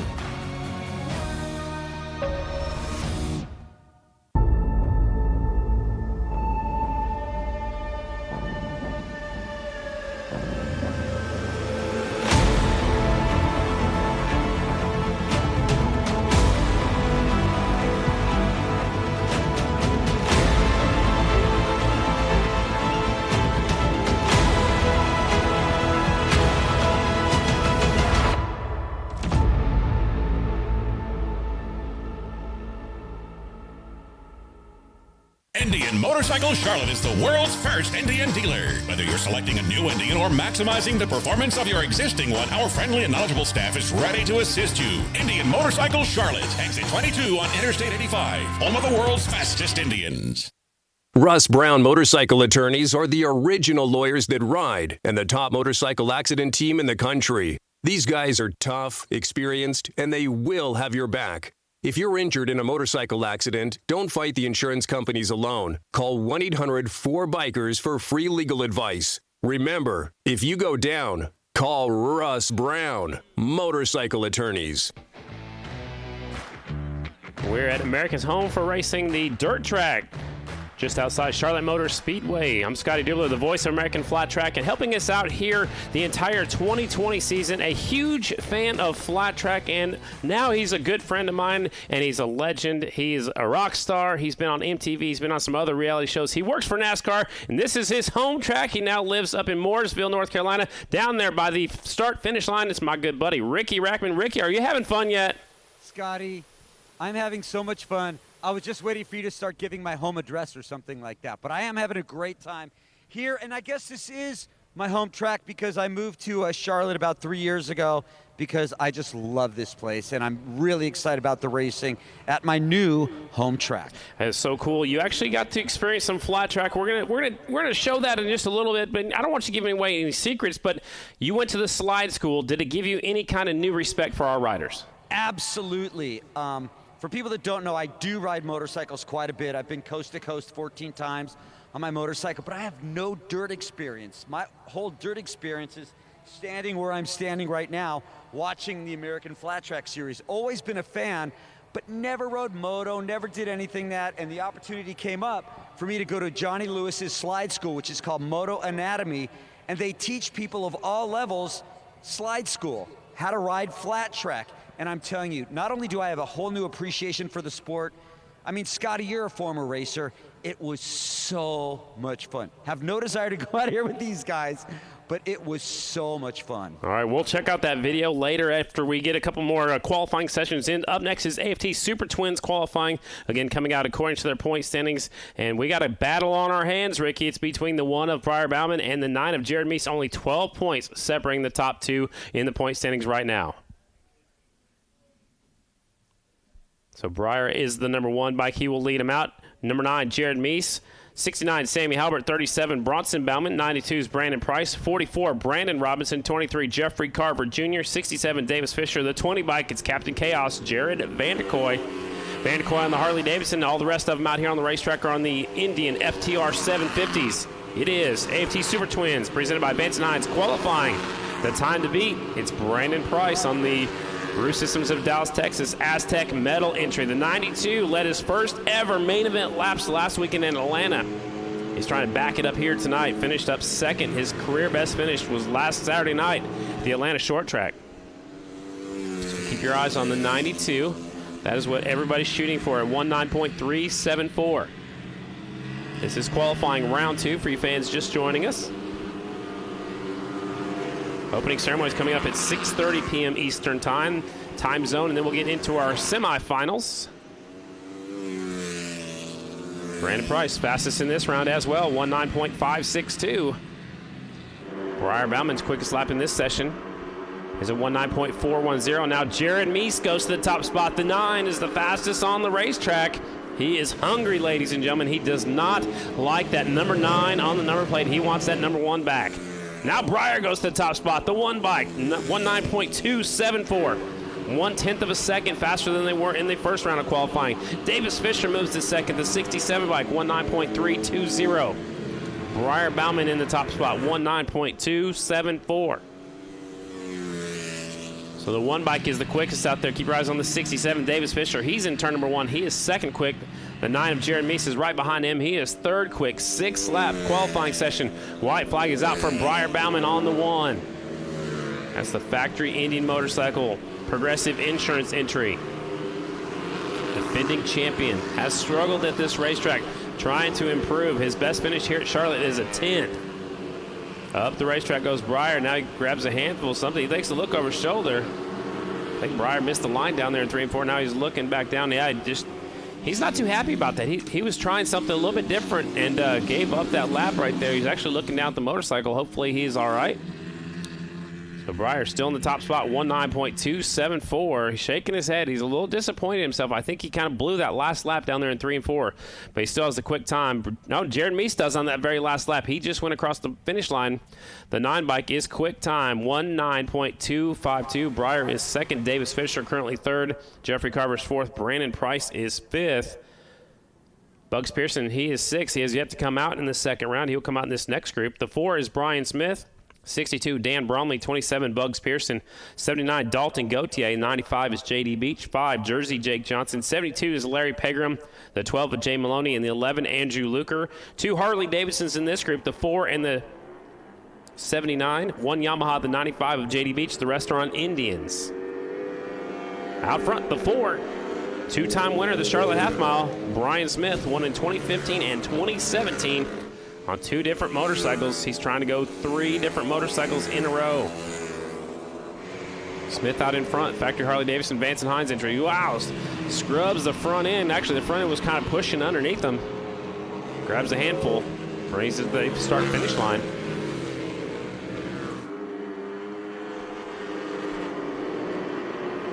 Way at the back of the pack is the 11, Andrew Luker. On the Rackley Racing. Number 11, there's the 4 bike, bringing him off of turn number 4. Out in front, currently 12th quick is Brian Smith, 19.707. Robbie Pearson, 5th quick now on the 27 bike. Quickest on the track is the 27. Jake Johnson, the 5, moves up to 7th. So the 27 is the fastest bike on the racetrack. It's Bugs Pearson. He's going after Brian Smith coming off of turn number 4. Bugs has somebody to go after. Robbie Pearson's quick time, 19.363, so just a little bit off of Jared Meese. Meese in the top spot. Price was quickest in qualifying round 1. He is sitting back there in 6th position right now. He's still faster in the first session. Bugs Pearson up the inside of Brian Smith, goes up the racetrack just a little bit. They're barely putting their foot down, which means the track is still very tacky. There's a lot of moisture in it. Brand new surface out here at the dirt track at Charlotte Motor Speedway. White flag is out for Robbie Pearson, Washington, Illinois rider, the ringleader of the FBI, the Fast Boys from Illinois.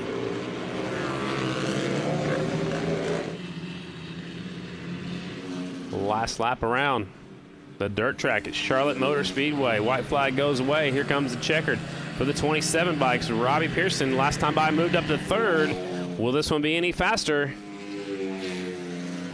Just a little bit off. So 3rd place is good right now for Robbie Pearson. That will be put him starting 2nd in one of the semifinals a little bit later on. Bugs Pearson, 19.312. So your quick time fast qualifier is the 9 bike, Jared Meese, 19.252. Briar Bauman is 2nd, 19.274. Robbie Pearson is 3rd, 19.312. Davis Fisher on the 67 is 4th. Jeffrey Carver is 5th. Brandon Price, Jake Johnson, Jared Vandekoy, Sammy Halbert, and Brandon Robinson rounds out your top 10. That is it for qualifying for the AFT Super Twins presented by Vance and Hines. Now we'll switch on over to the AFT Production Twins, production-based motorcycles. No race motorcycles are built. Factory race motorcycles are allowed in this class. 43, James Rispoli will lead him out. The 1, Corey Texter. 25, Ben Lau. 68, Ryan Barnes. 64, Danny Esslick. 49, Chad Coast. 42, Jeremiah Duffy. 96, Cody John Cox. 3 Yamahas, 3 Kawasaki's, 2 Harley Davidsons on the racetrack. 43 down the back straightaway. 7 wins here in 2020. Started off the year with 3 second-place finishes. Then he got his first win, then a 5th at the Springfield Mile. Then it's been a bunch of first, 1 second, and a win at the last round for the 43 bike, the Rocket, James Rispoli. AFT Production Twins class.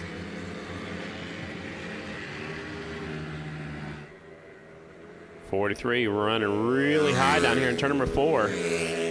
Motorcycles a little bit different than the race cars out here. They will enter and exit the racetrack at the end of the back straightaway. We're not using this little entrance here off of turn number 4. They've got it blocked off with hay bales. The air fence around the racetrack in the high impact zones. Rispoli goes wide. Down here in turn number 4, here comes Ben Lau going after the 43 bike. Rispoli has the quick time. 19.510. His best lap in this session is a 19.542. Rispoli's off the pace down the back straightaway. The 43 bike, now he gets it going. Maybe he didn't want to show the 25 anything. Corey Texter up to 3rd. 19.710. The bright green leathers out there. The 68 of Ryan Barnes currently 4th.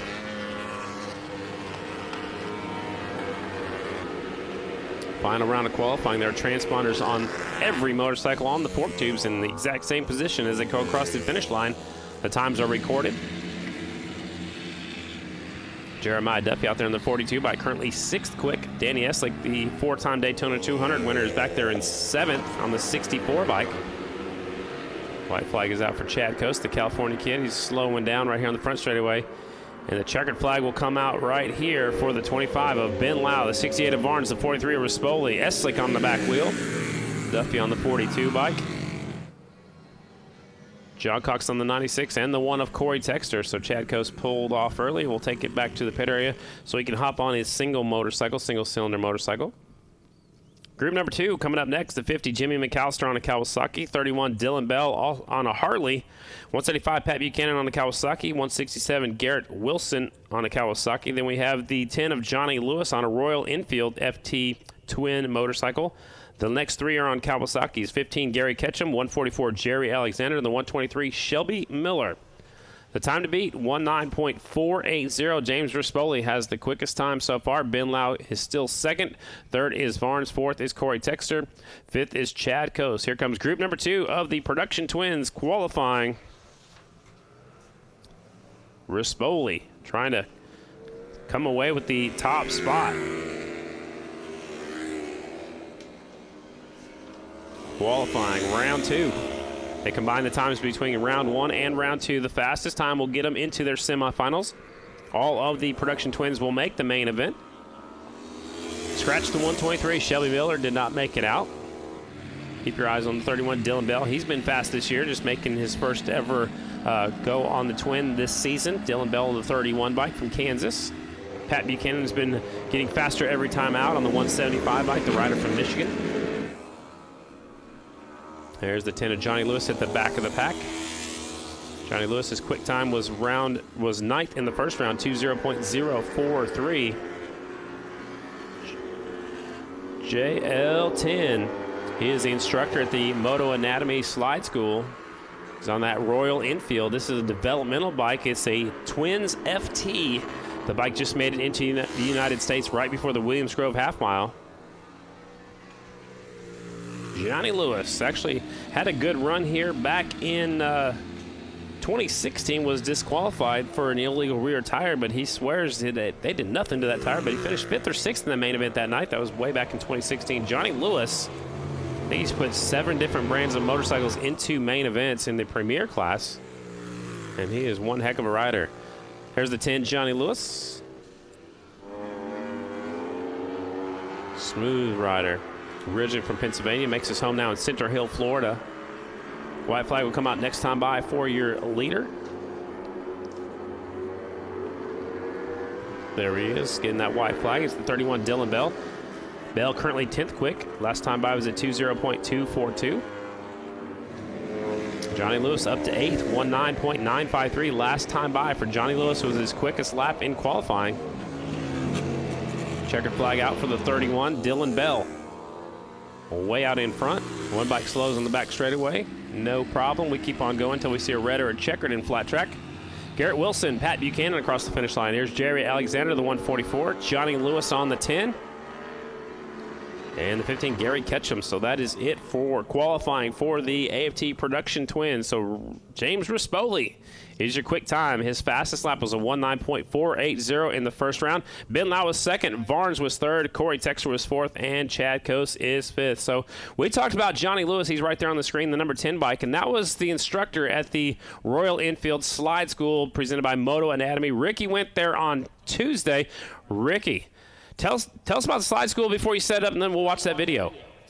Well, I'm a little bit embarrassed that everybody's going to watch it on the big screen. But it's really cool watching Johnny Lewis on that Royal Enfield number 10 out there, because that was the guy that was teaching me sort of how to ride flat track at their slide school, Moto Anatomy. And this is something that pretty much anybody can do. If you go on Royal Enfield's website, if you go on Moto Anatomy's website. I did it up at Travelers Rest in South Carolina, but they have schools all over America. And we watch American flat track all the time, but we don't really know what it's like. I mean, maybe some of you have done it before. I never have. This was my first time even on dirt, and now I get to share it with all my friends here in Charlotte. So let's watch it.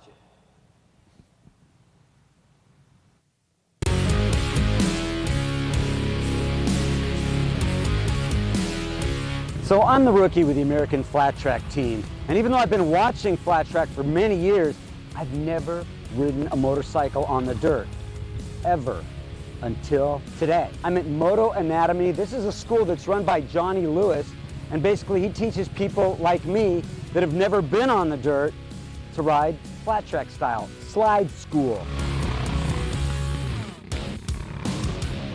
I got my body rotated, my knee is driving into the tank, because as we go into the corner, it's basically me leaning to the right and pushing the bike down, and that allows the bike to go into the corner a lot easier. You're not really using your hands to turn the motorcycle. All we're actually doing is actually add pressure one way or the other.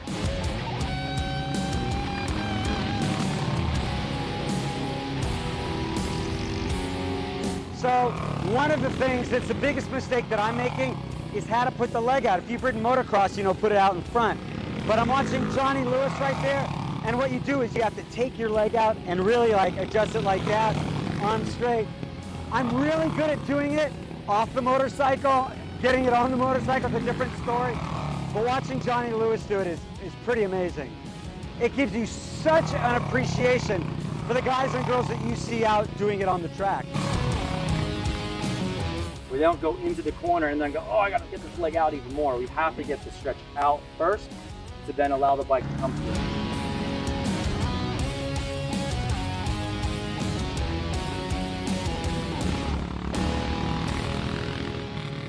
I know it doesn't look like it, but I feel like I'm getting the hang of it.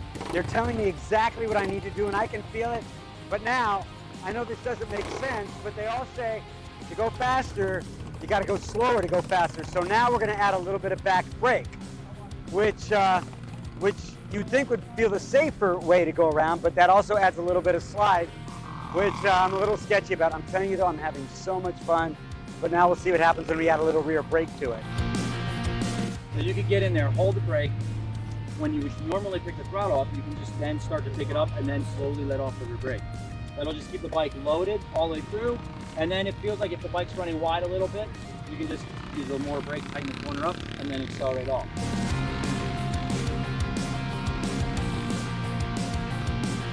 I'm using muscles that I've never used before, which would be every muscle, but you're really supposed to put the leg out like that, and I'm starting to feel it in the hip muscles a little bit. And it gives you so much more appreciation for what these guys and girls are doing out on the track, but of course they're doing it at about 130 and I'm doing it at about 10.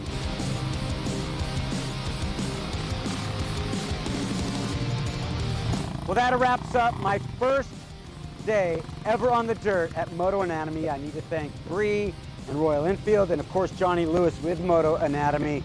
The only problem is that it was so much fun that I really, really want to do it again. And if you want to do it, just check out motoanatomy.com or Royal Enfield's website has a link.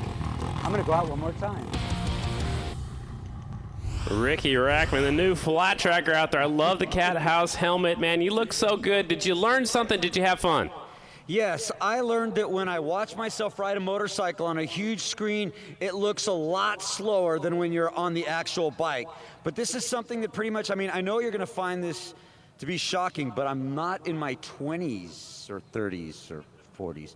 So anybody can do this, and it was just so much fun. So cool. Let's check it out. Here comes the final round of qualifying for the AFT Singles presented by Russ Brown Motorcycle Attorneys. 32, Dallas Daniels. 18, Max Whale. 15, Mikey Rush. 13, Morgan Mishler. 48, Trent Lowe. 105, Brandon Kitchen. 38, Tanner Dean. 49, Chad Coast. 211, Trevor Bruner. 54 is Michael Enderbitz. And 52, Shannon Extra. 44, Cameron Smith. 99, Kevin Stallings. 51 is Bala. And the 19 is James Ott. 15 of them out there. This is qualifying. Round number 2. It's the AFT Singles on the racetrack. Time to beat 19.675 for the 13 in the first round. That's Morgan Mishler, the 13 bike. He has the quick time. Mishler ended up with a good couple of rounds last weekend. Mishler on that 13 bike came up short just barely on that last lap last weekend. 2 second place finishes at Atlanta. The kid that's been on fire, the 70-point advantage in the points lead is the 32 of Dallas Daniels. Henry Wiles is a scratch. He came down here. The back is just not cutting it, so Wiles is out. So Maxwell trying to keep his championship alive. The 18 bike is second in the point standings. He's battling with Dallas Daniels going into turn number 1 right now. That's a battle for qualifying, it's also a battle for the championship contenders. Maxwell gets by the 32 bike down the back straightaway. Whale currently 70 points in second place in the point standings. All the way from Australia on that green Kawasaki out in front, the leaders in turn 1 and 2.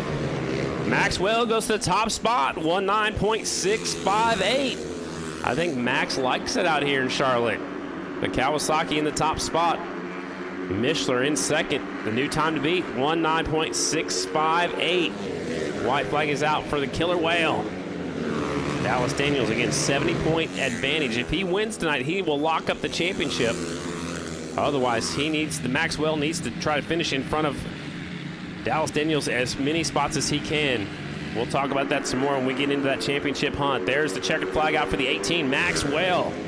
Dallas Daniels second. Max's time was even faster when he got up front, 19.468 for Maxwell. Dallas Daniels is second. His last lap was even quicker as well, 19.625 is second. Morgan Mishler is third, 19.675 from that first go-around. Brandon Kitchen is fourth. Trevor Bruner is fifth. Shayna Texter is currently sixth. Wyatt Anderson has not came out yet for his second round of qualifying. He is seventh. Kevin Stallings is eighth. Chad Coast is ninth. Zabala rounding out your top 10. You can see them all stopping on the back straightaway for you new fans out here at Flat Track. They start from a stopped start right here. They got the hash marks on the front straightaway, so they're doing a little practice start on the backside. Group 2, the 11, Andrew Luker, 169, Aiden Rusevens, 96, Jesse Janish, 14, Jacob Lehman, 151, Tyler Raggio, 120, Wyatt Anderson, 31, Dylan Bell, 192, Kyler Adams, 153, Aaron Kennedy, 133, David Wiggin, 75, Blake Lomas, 34, Brian McRoberts, 161, Casey Cisco, 65, Corey Texter, and the 25, filling in for Henry Wiles, that is Ben Lau. So a few riders doing double duty. Those last two in particular, 65 of Texter and the 25 Ben Lau, both ride in the production twins. The 11, Andrew Luker, also doing double duty. He'll be in the Super Twins class as a wild card tonight. Here they come. This is it for qualifying.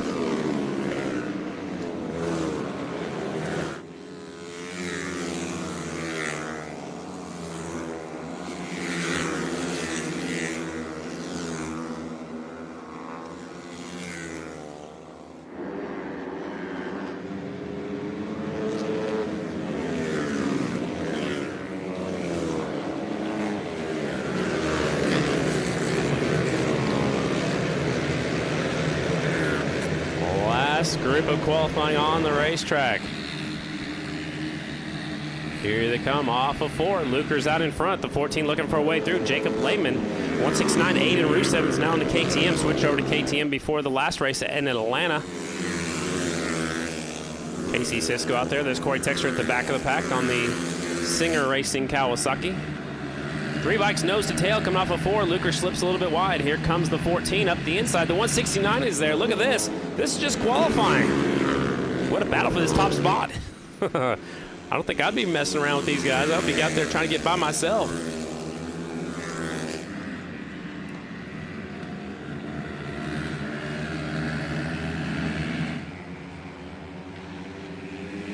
Jacob Lehman goes by on the 14 bike. He is currently 14th quick, 19.864. Wyatt Anderson out there on the 120 bike. Gator sitting in the 6th spot. Fastest lap in this session is 20.064. Very fast half mile here at Charlotte Motor Speedway. Bruce Evans looking up the inside of the 11 of Luker. Not able to make the pass. The last lap of qualifying. AFT Singles presented by Russ Brown Motorcycle Attorneys coming to a close. Big P, our flagman, pulls that checkered flag out of his back pocket. Checkered flag is out. Lehman, Rusevens, Luker, and the 151 Araggio caught up to that group right there on that last lap. The 151 moves up to that last spot. That is Tyler Araggio moving up to 18th place. Maxwell is your quick time. The 18 bike, 19.468. Dallas Daniels is second. Morgan Mishler is third. Brandon Kitchen is fourth. Fifth in the qualifying is a 211 of Trevor Bruner. Sixth is Wyatt Anderson. 52, Shannon Texter is seventh. Kevin Stallings is eighth. Chad Coast is ninth. And Cole Zabala is 10th. And that is it, ladies and gentlemen, for our qualifying for all 3 classes. It has been completed. Earlier today, Kristen beat actually the other member of the broadcast crew. She caught up with one of our IMSA drivers, Felipe Nasser, and he's going to take a ride in that Honda Talon here in just a few moments. He drives for IMSA. Oh, he did take a ride earlier, so Kristen caught up with him before he took that ride in that Honda Talon. So we'll check this out, and then the Honda Talon's going to come out here, put some laps on the racetrack here at Charlotte Motor Speedway. Felipe Nasser has spun laps at Monaco and Daytona, and today he got to ride shotgun in the Honda Talon. I mean, what was it like to throw a few laps down at Charlotte? It was awesome. It was my first real experience on a dirty track, and I can say I wish I was driving, but I had a lot of fun. You know, you can feel the speed, and it's like, man, you're getting close to the wall and stuff. It was just awesome, you know, and I can't wait to see those guys riding tonight and get my first real experience being here present. I know that you're close friends with Shayna Texter and Briar Bauman, so is it safe to say they're your picks for tonight? Yes, those will be my picks. I've been always watching those guys, and now it's my turn to give them my support. So I'm glad to be here. I'm also glad to see the Wheel and Board here sponsoring the event. And yeah, I think it's going to be a big show. So looking forward to it. Well, thank you so much for coming out and enjoy the racing tonight. Thank you. All right, that's pretty cool. The Honda Talon will be out in just a few moments to put some more rubber on the racetrack. It's pretty neat. The Honda Talon's the all-new side-by-side, available in 2-seater or 4-seater. You saw the IMSA driver out there checking it out. We have opening ceremonies coming up at 6:30 p.m. here on the East Coast. So we have just about 15 minutes, 16 minutes to opening ceremonies. Right after that, we'll get into our qualifying semifinals. Production Twins will be first. AFT Singles will be second. AFT Super Twins will be third. And then we'll have a break in the action. Then we'll have our 3 main events out here at the dirt track at Charlotte Motor Speedways, America's home for racing. We'll be back at 6:30 for opening ceremonies. Let's get ready for our main event in American Flat Track.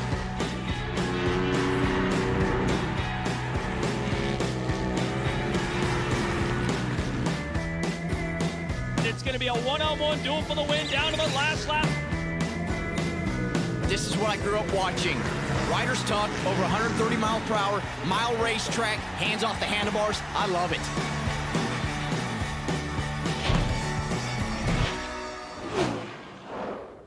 To promote your continued health and safety, public health experts recommend all guests and employees wear a face covering, maintain social distancing of 6 feet between you and other parties, clean your hands often with soap and water or with alcohol-based sanitizer. When coughing or sneezing, cover your mouth and nose. Seek medical attention if you're experiencing flu-like symptoms and avoid touching your eyes, nose, or mouth. Help keep each other safe. Please wash your hands for at least 20 seconds. Thank you for joining us for another exciting evening of American Flat Track. With over 300 World Championship titles, Öhlins Advanced Suspension Technology has been providing the pinnacle of suspension for all areas of motorsports. For rotor track, dirt, or asphalt, when you choose Öhlins products to elevate your performance, you get Öhlins USA support and service to keep fueling your passion for excellence. Parts Unlimited, the people behind We Support the Sport, welcome you to this high-action event. We are proud to join with race fans everywhere in working to ensure that our sport gets bigger and more exciting each season. And you too can support the sport by visiting your local dealer who stocks products from Parts Unlimited. They've got the very best in high-performance parts and accessories and the best support network in the business. Parts Unlimited. We support the sport. Dunlop is proud to be the official tire of American Flat Track. No other tire company has won more championships than Dunlop. And what we learned from our investment in racing is rolled into our street tires, such as the Dunlop K180, a street-legal version of the aggressive DT3 flat track tire. Dunlop, the official tire of American Flat Track. And the all-new Honda Talon is on the racetrack right now. There's exact same rubber that the motorcycle riders are using on the tires on this Honda Talon, helping to widen out the groove, put some rubber down on this racetrack. I don't think the track's taking any rubber, though. It looks like it's super fast out here today. The all-new Honda Talon is available in 2 seats or 4-seat models. probably the most anticipated side-by-side ever to come out.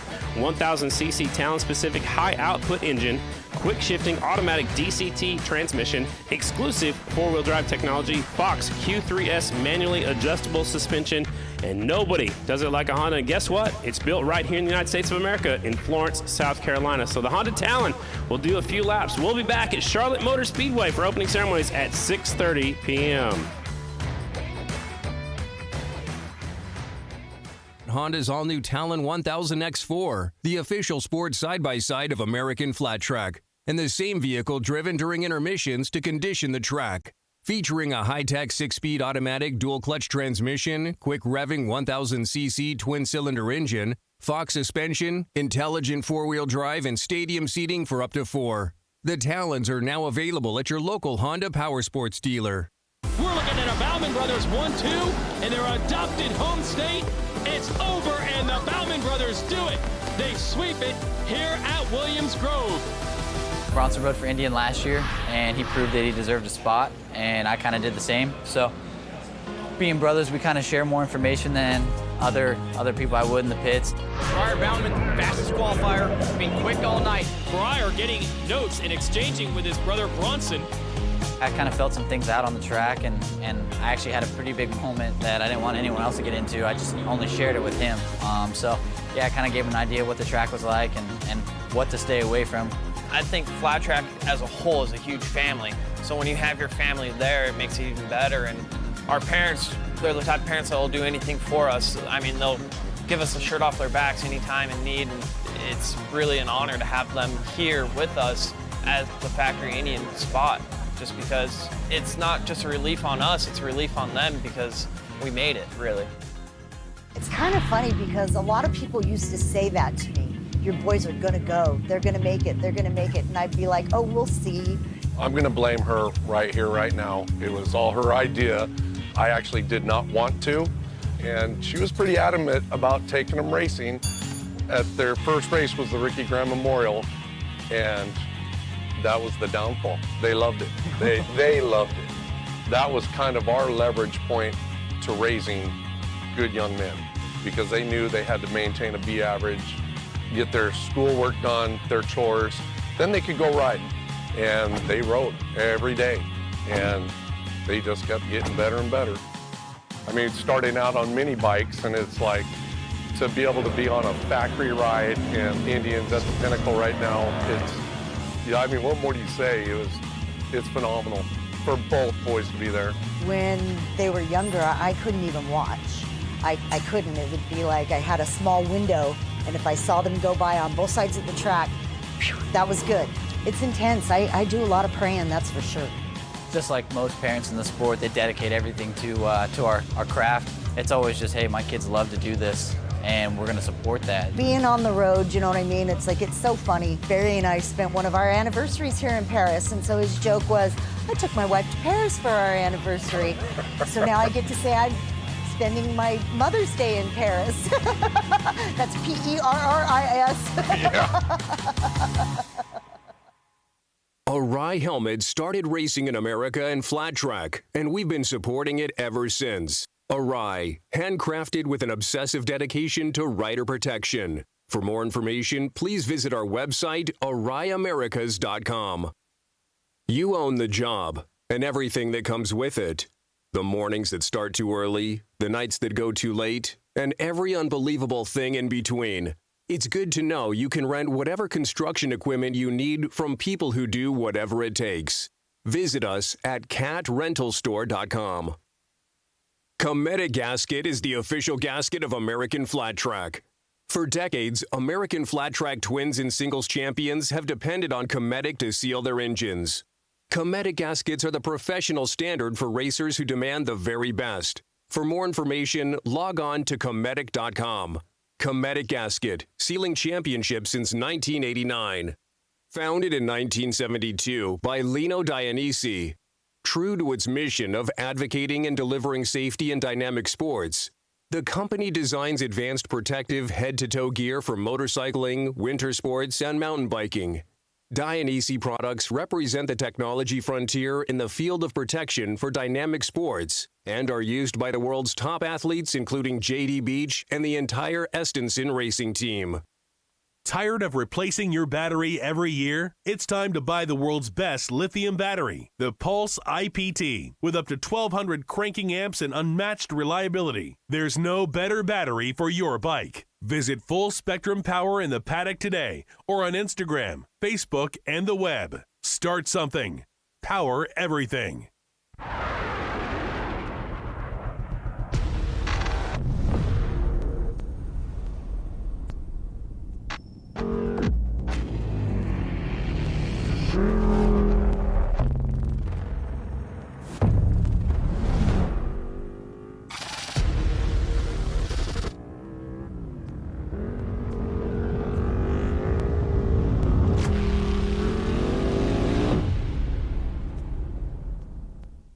Over 40 years ago, Russ Brown set out on a mission to help injured riders.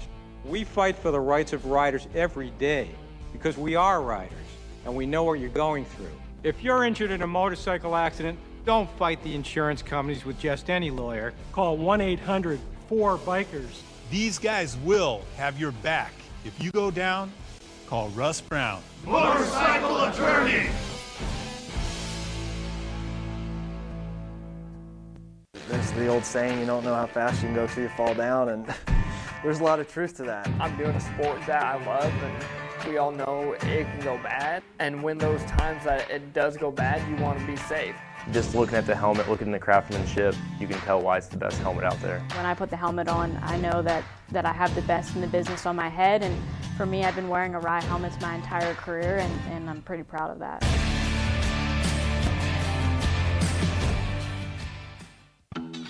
You own the job. The mornings that start too early. The nights that go too late.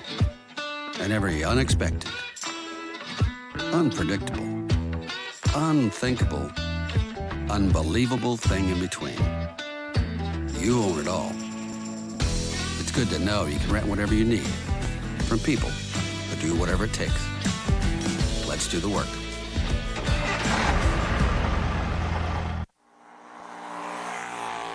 The ones who never stop. The ones who never quit. Round and around. We don't make the champions, but we do make the tires. We are Dunlop.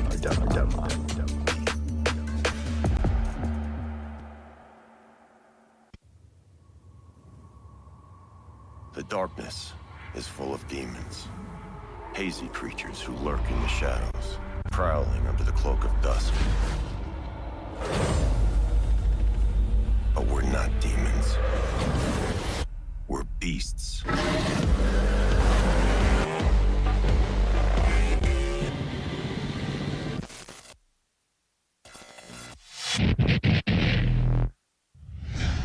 Motion Pro. We make innovative tools and products that help you maintain and repair motorcycles, ATVs, and UTVs. Like the patented Pro-Fill Air Chuck, helping you manage tire air pressure on your motorcycle, ATV, or UTV. Easily adjust the Pro-Fill Air Chuck. Get past hot disc brake rotors with the pivoting angled head. Connect it with an airline. Or pair it with a Motion Pro digital tire pressure gauge. Reach for the Pro-Fill Air Chuck to manage your tires. Get yours at motionpro.com or visit Power Sports stores nationwide.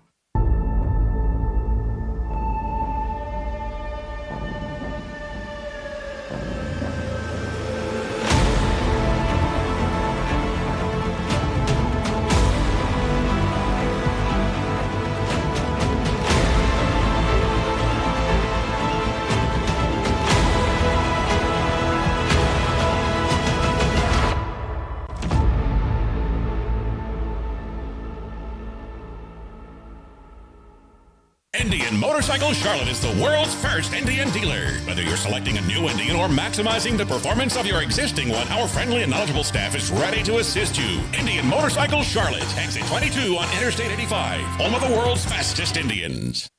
Russ Brown Motorcycle Attorneys are the original lawyers that ride and the top motorcycle accident team in the country. These guys are tough, experienced, and they will have your back. If you're injured in a motorcycle accident, don't fight the insurance companies alone. Call 1-800-4BIKERS for free legal advice. Remember, if you go down, call Russ Brown, Motorcycle Attorneys.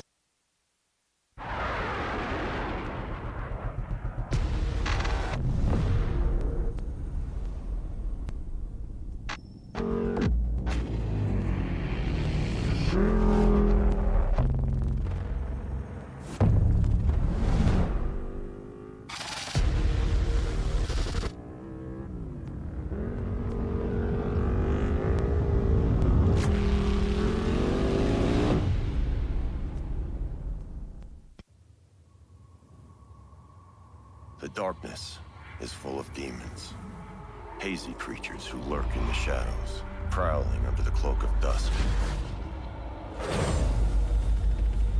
But we're not demons. We're beasts.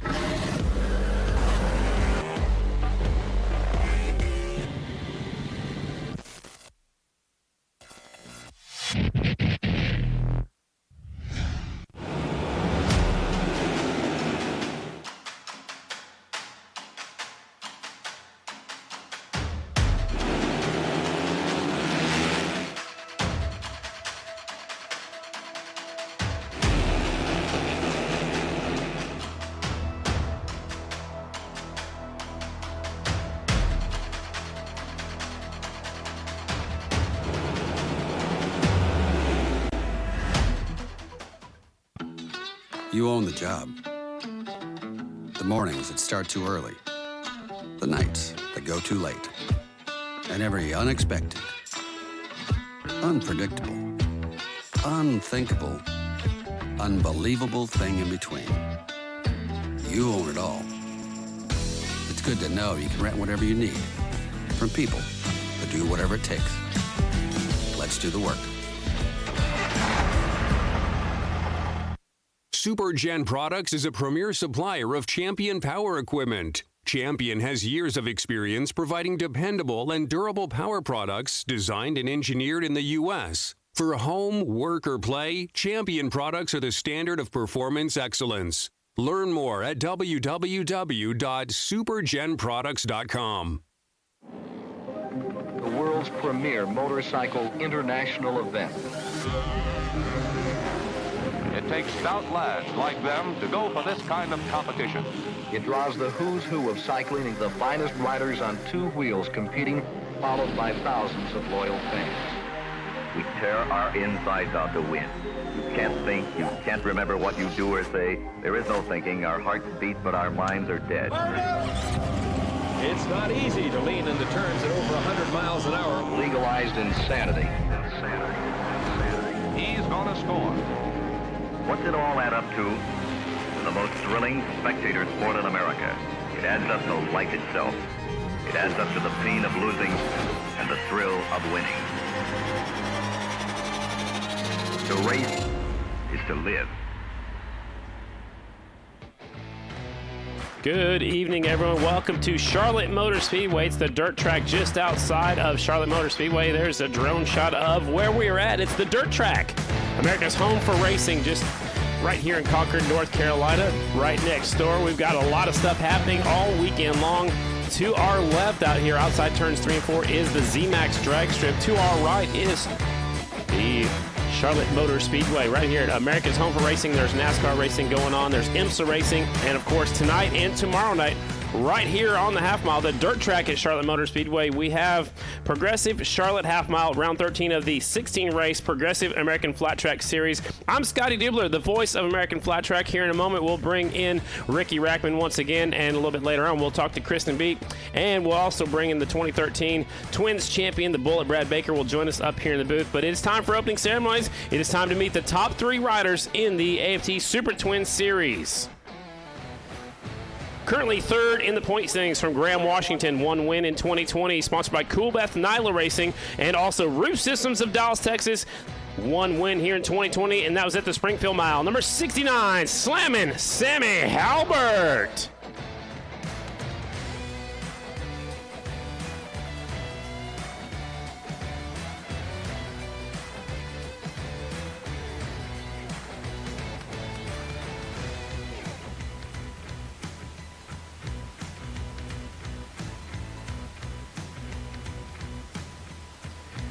All right, Sammy Halbert's down there. Sammy's sitting third in the point standings. Sammy, I don't know if can you hear me down there, Sammy? Having troubles, but Sammy's on board the Coolbeth Nyla Racing. He has one win here in 2020. That was at the Springfield Mile. He's been on fire lately. Again, he's currently up to the third spot in the point standings. That is slamming Sammy Halbert. He started off the season with the third and the fourth down there at Volusia. Second at the Indy Mile. Second place in the point standings. Sorry about that, Sammy. Second place in the points from Sebastian, Florida. 5 wins in 2020. Indian Motorcycle, Progressive Insurance, S&S Cycles, Rogers Racing, SDI. It's the number 9, the Jammer, Jared Mees. Jared currently sitting 12 points behind our defending champion. 12 points behind is Jared Mees. Jared won the last 2 rounds at the Atlanta Short Track. Mees also has 9 podiums. He has 2 wins in a row coming into tonight. And last but not least, our points leader. It's the big number 1 on the number plate from Salinas, California. 6 wins in 2020, 11 podiums. Sponsored by Indian Motorcycle, Progressive Insurance, and S&S Cycle. Make some noise for the number 1 rider in the country, Briar Bauman. Briar looking to get back on top of the box. He finished up last weekend with a second on Friday night and a third on Saturday night. The points gap has closed up between first and second. Again, Briar is our points leader with 256 points coming in. 244 points in second for Jared Mees. Sammy Halbert sitting third with 193 points. Like I said, I'm Scotty Dubler. Down there below was Ricky Rackman. Up here in the booth, joining me now is your 2013 Grand National Champion. He's also the youngest rider to win a championship in American Flat Track back in the day was AFT Singles. Please welcome Brad the Bullet Baker. Brad, how you doing? Doing great, Scotty. It's awesome to be here in Charlotte. It's beautiful here. This is an awesome facility, a great racetrack, and always a fun one to ride and an awesome one to watch. Brad, the track is fast. I mean, there's no rubber going down. There's a lot of moisture, and it's been cool all day. The track is super fast. Yeah, it's really fast. I mean, I'm jealous of these guys that are able to race it here tonight. I knew when we woke up this morning and it was overcast, it was cool, and it's, you know, the sun really hasn't came through the clouds all day long, and that just makes for perfect conditions for a flat track where it is keep really good moisture in the dirt. And yeah, like you said, there's no rubber being laid down, so these riders are able to go pretty much anywhere they want, top to bottom. Right at first it started out where they were maybe calling a little bit greasy slick, kind of had a little bit of, you know, slime on top of it to where they just had to get that worked in. And now that it's all worked in, these guys, it's hooked up, and they're able to, you know, carry it into the corner really far, holding it on the throttle and getting back to the gas super quick, and makes it a lot of fun for these guys to be able to race. Brad, last time you were here, you finished up in the 16th spot, but in 2016, that was in 2017. 2016, you finished 5th. So if you're struggling one year, when you come back to a racetrack like this, how do you forget about that, and how do you go faster? I just try to learn off your mistakes from the past. I mean, anything that you're doing that was, you know, possibly wrong or what you need to build off the year before, you got to remember that and bring it in to the following year. Go back and watch tape and just see what the other guys that are doing a little bit quicker than you, and just try to learn off that, and just always come into it optimistic, knowing that, hey, it's a new year. It's going to be possibly a completely different racetrack each year. The track seems to change up a little bit depending on what the weather does. Like I said, the years in the past, it's laid down a lot of rubbers, maybe got a little bit slicker. Then you come to a year like this, and it's you know, really tacky and top to bottom, and not having to deal with that. So just always got to stay optimistic and come into it as confident as you possibly can. Let's talk about our points leader coming in. His best finish at this track is a 10th. He has a 10th, a 14th, and a 17th in this track. Like we just talked about, he has to forget that ever happened and act like today is a brand new day, and it is. And, you know, forget about those 3 terrible finishes, and you know, terrible for normal standards, terrible for him for sure. Definitely, and yeah, he does just have to put that out of his mind, but Briar Bauman's a complete different racer now than he was when, you know, back at then. I mean, 2017 prior, he was still just learning a lot, and he's definitely just progressed so much as a racer, and that's why he's Grand National Champion of the day. So I think he's going to have, you know, he's the class of the field here as of late, him and Jared Mees. So from what I've seen in qualifying, he was on the gas and having fun, and I think he's only going to get faster as the night goes along. Absolutely. So Ricky Rackman is down there on that victory podium. These guys are racing for championship rings from TDFJ, Tom Duma Fine Jeweler, and their championship rings, one for each class. Ricky, you got some guests down there on that victory podium. Who's down there with you? I most certainly do, Scotty. I've got Michael Annett and Noah Gregson. Both of these guys are racing tomorrow on the Roval, and I want to ask you each, what is your motor? I know you've never been to American flat track race before. Do you have any motorcycle background at all? I grew up racing, like riding dirt bikes and everything, mountain bikes out in Las Vegas, but I'm pretty blown away by these guys. I can't wait to see them out here on the track. We just got here, so they got to carry their you-know-whats in a wheelbarrow to get around the pits because these guys are crazy. I'm excited for it. It should be fun to watch. How about you, Michael? Have you ever seen an American flat track race before? No, just watch you guys on TV, of course, but no, this is pretty cool. Like Noah said, we just got here, so we missed all the practice. So when they take the green for the first time, I'm sure we're going to be blown away. Like Noah said it best, I don't think we brought a wheelbarrow in our truck, so I don't think we'd be out there with them. Of course, there's a lot of pressure for these guys going for the championship, but I'm going to talk a little bit about pressure because tomorrow at the Roval, no matter what the conditions are, they are racing. Noah Gregson is starting first. So Noah, if you screw up on the first turn, you're taking everybody out with you. It's going to be your fault. Is there any pressure tomorrow, Noah Gregson? Oh, there's a ton of pressure, Ricky. It's, I mean, we're racing for a championship in the Xfinity Series. Obviously, I'm battling my teammate Michael Annett here, and hopefully I don't overdrive turn one and the rest of the pack comes with me. I'll definitely look like a dip dot if I do that. But it's a really fun racetrack. We're getting ready for crunch time here, so it's going to be a lot of fun racing over there tomorrow. And what better way to spend the night before your playoff race than to be out here at the American Flat Track race? Good luck, guys. Let's give it up for Noah Gregson, Michael Annett. They're going to be racing in the Xfinity Series tomorrow. That is on the Roval tomorrow. Don't forget, we'll be back out here tomorrow night for round number 14 of the 16 race series. Again, tomorrow we have moved up the schedule, so if you're planning on coming back out here tomorrow night, or if you're tuning in on Track Pass on NBC Sports Gold, we're starting tomorrow 1 hour earlier than we had planned. We're starting at the gates, and the practice starts at 3:30. Opening ceremonies tomorrow evening at 5:30 p.m. That's right here at the dirt track at Charlotte Motor Speedway. Ricky Rackman's been lucky enough to wear these championship rings every round since we got them. And Ricky, I heard one of them got stuck on your finger last week, so that means it's going home with you again? Those rings are so cool. And of course, these riders are riding for the prestige of being the champion. But those Tom Duma rings are incredible. And yes, every race I used to wear them to display them, and then one got stuck on my finger. So they said, we're going to get a saw. And I'm like, you guys can't ruin these rings. And they're like, no, we're going to have to saw your finger. So I got the ring off. And these guys, they're just beautiful rings. I think you guys are taking a look at what these rings look like. And even if you look at the back part of it, it looks like the same tread that the Dunlop tires have that these guys race on. So this is one of the things they're racing for, not only the prestige of being a champion, but the Tom Duma Fine Jeweler ring. Absolutely. Tommy is actually in the hospital recovering from a little bit of surgery. He's watching the American Flat Track race online right now. And don't forget, the championship ring of the Super Twins is a $14,000 ring, but winning a championship here in American Flat Track is priceless. Let's go back to that victory podium. Here's Ricky Rackman. All right. Since this is Charlotte, and I know we're limited to capacity, I still want a Ric Flair. Woo! Come on, can I hear you? All right. Now, ladies and gentlemen, brothers and sisters, please rise for your invocation from Raymond Rizzo.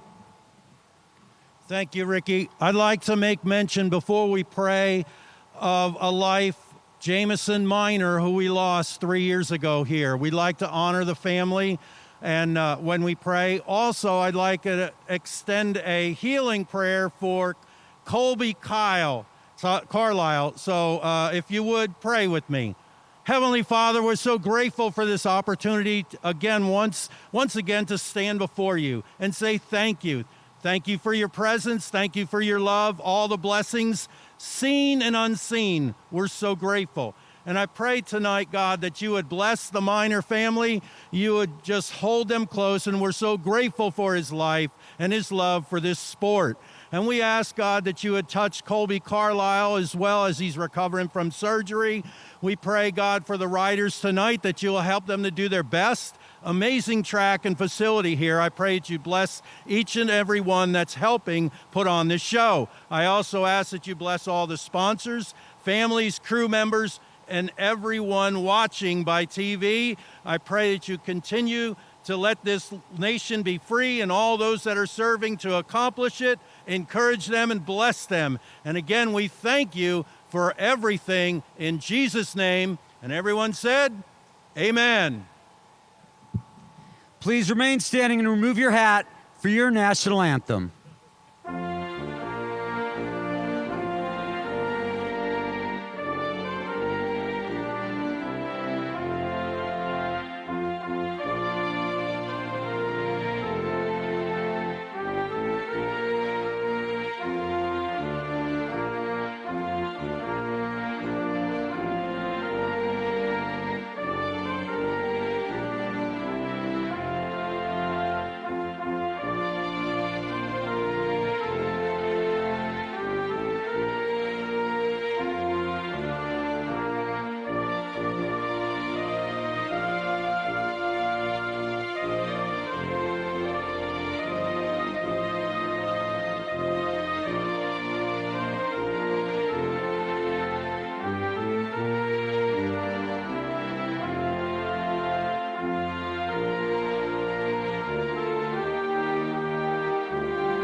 All right, all right, all right. Hey, do me a favor, everybody. We're about to get this thing started. There's only 4 races left in the 2020 Progressive American Flat Track Series. And I got to tell you something really quickly. You know, I grew up in Southern California my whole life, and I said, you know what? I need to live with the good people, the real people, the loud people. And that's why 4 years ago, I moved here to Charlotte, North Carolina. I love North Carolina. I love the race fans of North Carolina. Let me ask you something. Are you ready for some progressive American flat track racing? For all you people at home, I want you to hear how they do it in Charlotte. For Charlotte's most famous resident, Ric Flair, one more time, give me a woo! All right, excited at my home track. Back to you, Gotti! That is Ricky Rackman. He is fired up. Beside me up here in the booth is the next booth over, I should say. It's the Bullet, Brad Baker. Ricky, he's fired up for some racing. He went slide school racing earlier this week. He went to the slide school. That's awesome that he did that and got a little bit of seat time on a flat track bike under his belt. Obviously, Ricky loves to ride motorcycles, so being able to get a little bit of flat track in his blood is awesome. But yeah, he's pumped up. Lives right here in Charlotte, North Carolina, and he got me fired up as well. Let's go racing. I'm ready to go racing, too. We're still about 5 minutes away from our first semifinal. Up first will be the Production Twin semifinals. 8 laps apiece. They will all go to the main event. After that, AFT single semifinals. We'll take the top 8 finishers out of both of those. We'll narrow the field down to the fastest 16. After that, AFT Super Twin semifinals. We'll take them all to the main event. A short break in the action, then the 3 main events. Brad, we've talked about the racetrack. Let's talk about it a little bit more. It looks so fun and so fast. It's brand new dirt as of last week. Really, it's that new. It looks, pure, awesome red clay. This type of dirt is so fun to ride, especially when it's like this with this much moisture in the dirt. And we've just had, Mother Nature's been on our side here today, just with that overcast all day long. It doesn't dry the track out, and just going to make for a consistent, awesome, fast racing surface for here tonight, and that typically puts on some of the best racing you can see. So we're in for a treat here when racing gets started. All right, so up first with the Production Twin semifinals. There'll be 2 of them. Your points leader coming in, it's the 43, James the Rock Rispoli on the Harley Davidson. He has a 48-point advantage. If he leaves here after tomorrow night's race with a 50-point advantage, he'll have the championship wrapped up, his first championship in American Flat Track in the Production Twins class. Wow, that's pretty awesome that he might be able to wrap it up here this weekend. He's been looking fast all year long. I was able to talk with him a little bit earlier in the pit area, and this racetrack, I believe, is going to suit his style and the XG 750's style. And what I mean by that, he just said that on tracks that you got to get the bike turn more, meaning like tracks that have tighter corners, say like a Williams Grove, where it's more of a paper clip, that's a little bit harder to get the thing slowed down to get it to turn. Any track where you're able to just keep up some momentum and let the thing roll, seems like it's really good on those types of racetracks, and that's what this one's all about. So he's fast already here today, so let's see what he can make happen. Our points leader is on the 43, Harley Davidson. James Rispoli, 269.7 wins here in 2020. Corey Texter, our defending champ, 221, trying to keep his championship points alive. He needs to do really well. Of course, try to get some victories and get max points here these two races. He has 2 wins on the season. Ben Lau, the 25 bike, he's also on the Yamaha. He has in third in the points with 188 with 1 win on the season. Revan Ryan Barnes on a Kawasaki with 185 sitting in fourth. Danny Eslick, the 4-time Daytona 200 winners, in fifth. Chad Coast, the California kid, he's got a connection to North Carolina. Wally Brown Racing's from right here in Charlotte. He is in sixth in the production twins. Jeremiah Duffy is in seventh with 129. Nick Armstrong's not here today. He is in eighth. And ninth is Cody Johncock. So that's your top 9 in the point standings. I believe Kristen Beat is down there. Kristen's been roaming around the pit area. We had a good time with her earlier this week. She actually got to do the rock climbing last night. Kristen, what have you been hearing about down there in the pit area? So, Scotty, the Charlotte Dirt Track is the half mile that races like a mile at America's Home for Racing. When I spoke with some of the riders, they were telling me that these wide corners and the 14 degrees of banking at this track leaves ample room for passing. That's always what you want. Aided by that, we've had premium conditions today with the overcast. It's kept the track moist, and that means grip. So guys, tonight the riders will be using every inch of real estate. Now, when I spoke with Brad Baker a little earlier, I was discussing with him what the riders have been telling me today, and they said that this clay surface, is kind of like Play-Doh, and it creates this intense grip. Brad, can you kind of elaborate on that for me? Yeah, definitely, Chris, and that's a really good observation. And what they mean kind of by Play-Doh is it just kind of has that soft, sticky type surface to it, to where these riders, the tires really adhere to it, just like your fingers would to Play-Doh, so you can kind of just carve through the corners, and it's basically like that all the way from the top to the bottom. So these riders can really get creative with their lines. They can go to the bottom and cut off a bunch of real estate and slide up underneath somebody, or they can go up above, carry their momentum up on the banking.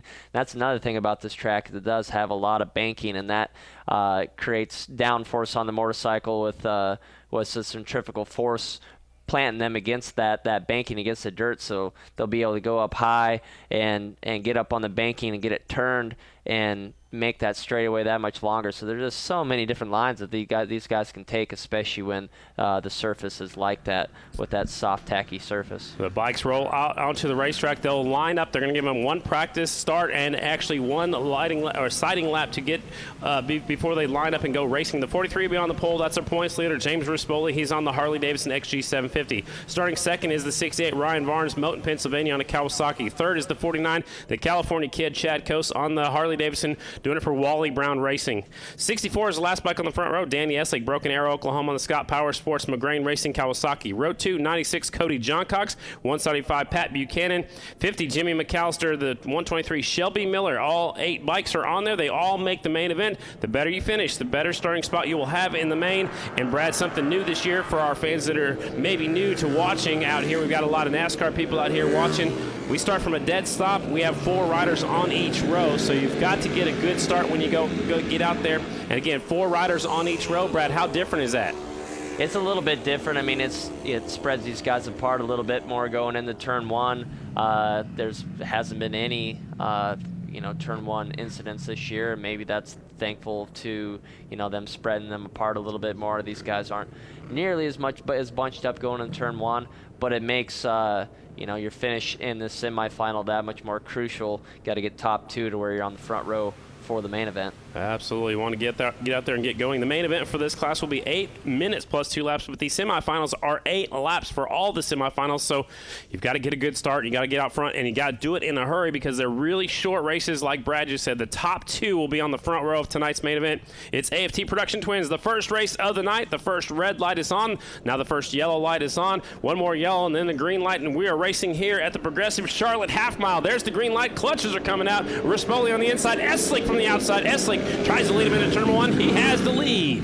Yeah, great start by Eslick. Good launch off the line. Closes the door going to turn 1. Leading down the backstretch now. Danny Eslick down there, the former road racer. He's on board with us the entire 2020 season in American Flat Track in the Production Twins class. He slips wide. Rispoli comes up the inside. It's a drag race. That's actually Chad Coase going for the lead. Yeah, Chad Coase just squared him up, went above him, and then got it turned early and came underneath him. Whoa, Eslick caught his foot coming off of turn 2. That's one thing on this stickier dirt. These guys might catch their foot if they stick it down too far. We're talking about that Play-Doh surface again. They have that steel shoe on their foot, but sometimes it's so sticky they might not even be using other than down there, like they're barely touching the ground with their left foot right now. No, they really can. I mean, they're just kind of sticking it out there more as like a balancer because if they do stick it down too much, they'll be kicking themselves in the back of the head pretty quickly. Chad Coase out in front, the 49, Wally Brown Racing, Roof Systems of Dallas, Texas, Harley Davidson. The points leader right behind him, the 43 of James Rispoli. Oh, a smoking bike. The left hand goes up in the air. Actually, the right hand goes Barnes up. Again. Barnes has one more mechanical issue again. Good news is he'll be in the main event. Bad news is he's going to have to jump on that backup motorcycle and try to come through the pack. James Rispoli running way up top there, seeing how the way high line is working out. Leader into turn number 1. It's Chad Coase on the 49 bike. Rispoli is closing the gap just a little bit, but he's trying different lines like Breyer's been doing a lot of these last few rounds in the semifinals. Definitely. Sometimes, you got to use this semifinal as a little bit of a test to see if there's anything up there. Because when it comes to main event, that's really when you want to have it figured out. But I think him going a little too far up the racetrack, Chad Coase is just keeping it right there in the center, kind of the main line that everybody's been getting worked in all night long. And, just losing a little bit of time. Last lap by was Chad Coase's fastest lap, a 19.421. Rispoli's best lap, a 19.559. So it looks like Chad's getting faster and faster. Rispoli's looking for a faster way around. Hasn't quite found it yet, but Chad Coase, it might be his night. Possibly. Chad's been on the box a lot here this year on the in the Twins class, but hasn't cinched in a win yet. So yeah, it might be his night here tonight. Chad currently 6th in the point standings, missed the first 2 rounds, elected not to ride, finished 3rd at the last race at the Atlanta short track. He's in the lead of this one. It's the California kid out front, the New Hampshire rider in 2nd, 2 Harley Davidson XG 750s. Then you have Danny Eslick back there on the Kawasaki. 4th is the Yamaha of Cody Johncox. 5th is Pat Buchanan on the Kawasaki. White on the checkered flag is out already for Chad Coase. That was quick. Yeah, that was a quick one. Chad Coase, I could just notice he was able to get to the gas quite a bit quicker than James Rispoli, where James Rispoli was just struggling, kind of keeping it up on the front tire, not able to get on the gas and get the bike turned and driving off the corner as quick as what Chad was able to. That was semifinal number 1 for the Production Twins. Chad Coase, your winner. James Rispoli 2nd. Danny Eslick was 3rd. Cody Johncox 4th. Pat Buchanan is 5th. Jimmy McAllister 6th. Shelby Miller is 7th. And Ryan Varnes had a mechanical issue. Scratched that bike. He ended up 8th, so he will be in the main, but he'll be starting at the tail of the field. Up next, AFT Production Twins semifinal number 2. On the pole is the 25. That's Ben Lau from Holly, Michigan. He's on a Yamaha. 1, our defending champ, Corey Texter, Willow Street, Pennsylvania, also on a Yamaha. 42, Jeremiah Duffy, Guilford, Indiana, on a Kawasaki. The 10 bike, Johnny Lewis on the Royal Enfield from Center Hill, Florida. And then we have row number 2, the 31, Dylan Bell from Hoisington, Kansas, on a Harley. The other 3 are on Kawasaki's. 167, Garrett Wilson from Milford, Pennsylvania. 144, Jerry Alexander, Milwaukee, Wisconsin. And the 15 from Tulsa, Oklahoma, Gary Ketchum. That is your starting lineup. Semifinal number 2, AFT Production Twins. They will all transfer to the main. This will be an 8-lap race, just like the last one. They will come up here, and the pole setter has chosen the inside, so they will all follow suit. They go inside to outside. When they get to those main events, you will have your starting pick on the line that you have qualified for. Texter pulling up on the 1 bike. Duffy on the 42. He's been getting faster. And then you got Johnny Lewis out there on that Royal Enfield. It's a Twins FT bike. It just got to the United States, Brad, right before the Williams Grove, and he's looking really strong. Yeah, he is, and sitting here on the front row on the semifinal, put in a decent time. Against some good riders behind him. See if he's able to get on the front row for the main event. Johnny Lewis on the 10 bike. His best finish was a 6th at Williams Grove the first night. He backed up with the 7th the second night. They did put a new engine in the motorcycle. He's going a little bit slow right now on this siding lap. They put a new engine in the bike yesterday right here at a shop here in Charlotte. They borrowed somebody's race shop, put a new engine in that bike, so we'll see how he can do. He looked really good in qualifying. Obviously good enough to be on the front row of this semifinal. You got to do what you got to do sometimes. These guys traveling on the road, they're working out of hotel parking lots and stopping by other people's shops along the way and just getting done whatever they have to do and using the resources that they have. Absolutely. We've been there and done that, huh, Brad? Yeah, we sure have. It's a flat tracker way. There you go. So Jerry Alexander pulls up on the 144s, talking it over Daryl Brentling, our row number 2. He's going to scratch the 144. He's out. So scratch him. He will end up 8th. So he pulled off the track. I don't know if he didn't like something or if he had a mechanical issue, but Jerry pulls that 144 off the track. We're down to 7. Trophy Girl has the 10-second board up. It's down where she's walking off the racetrack. First red light is on, and there are 2 yellow lights, and then we go green. Somebody's in front of the beam. Looks like we got the cameraman out of the way. Here we go. First yellow light is on. Second yellow, and we're green here at Charlotte Motor Speedway. Corey Texter grabs the whole shot. Here comes the 10 of Johnny Lewis. Now it's the 25 of Ben Lau taking over second. Johnny Lewis squaring off the corner, goes back into second place. Great hole shot by Corey Texter. I think he just gets the whole shot of the year award. I mean, he's gotten the whole shot almost every single race and doesn't really fail. But look at Johnny Lewis is on the throttle in the middle of the corner. The one thing that Royal Enfield may be down on power a little bit more, but Johnny Lewis sure makes up for it for how hard that he rides it. You see he almost didn't let off there going into 3. He rails through those corners. Good enough right now to still have himself in 3rd. Texter out in front, so 2 Yamahas 1st and 2nd. Ben Lau is in the 2nd spot. Johnny Lewis, Jeremiah Duffy in the 4th position right now. Again, 8 laps the distance. They all will make the main event. They're racing for their starting spot in that main event, which is really important. Yeah, it's important, and it's also just good for these guys to see how fast they can go, see what pace they can keep up going into the main event. I mean, Chad Coase laid down a really good time there in his semifinals, so these guys got to see if they can outdo that and see where they stack up against him come main event time. Chad's fastest lap in that last race was a 19.421. So far, Corey's fastest lap was the last time by 19.523. And look at this, the 25 keeping him on this right there in second. That's Ben Lau, who is riding on the singles class. Actually, both those 2 riders are also riding in the singles class tonight. Yeah, both of them, I believe this is their first time riding in the singles class, along with the production twins class, so they'll get a taste of what it's like to do double duty here tonight. Corey Texter sneaking away. That's the G&G Racing Yamaha, our defending champion out there on the number 1.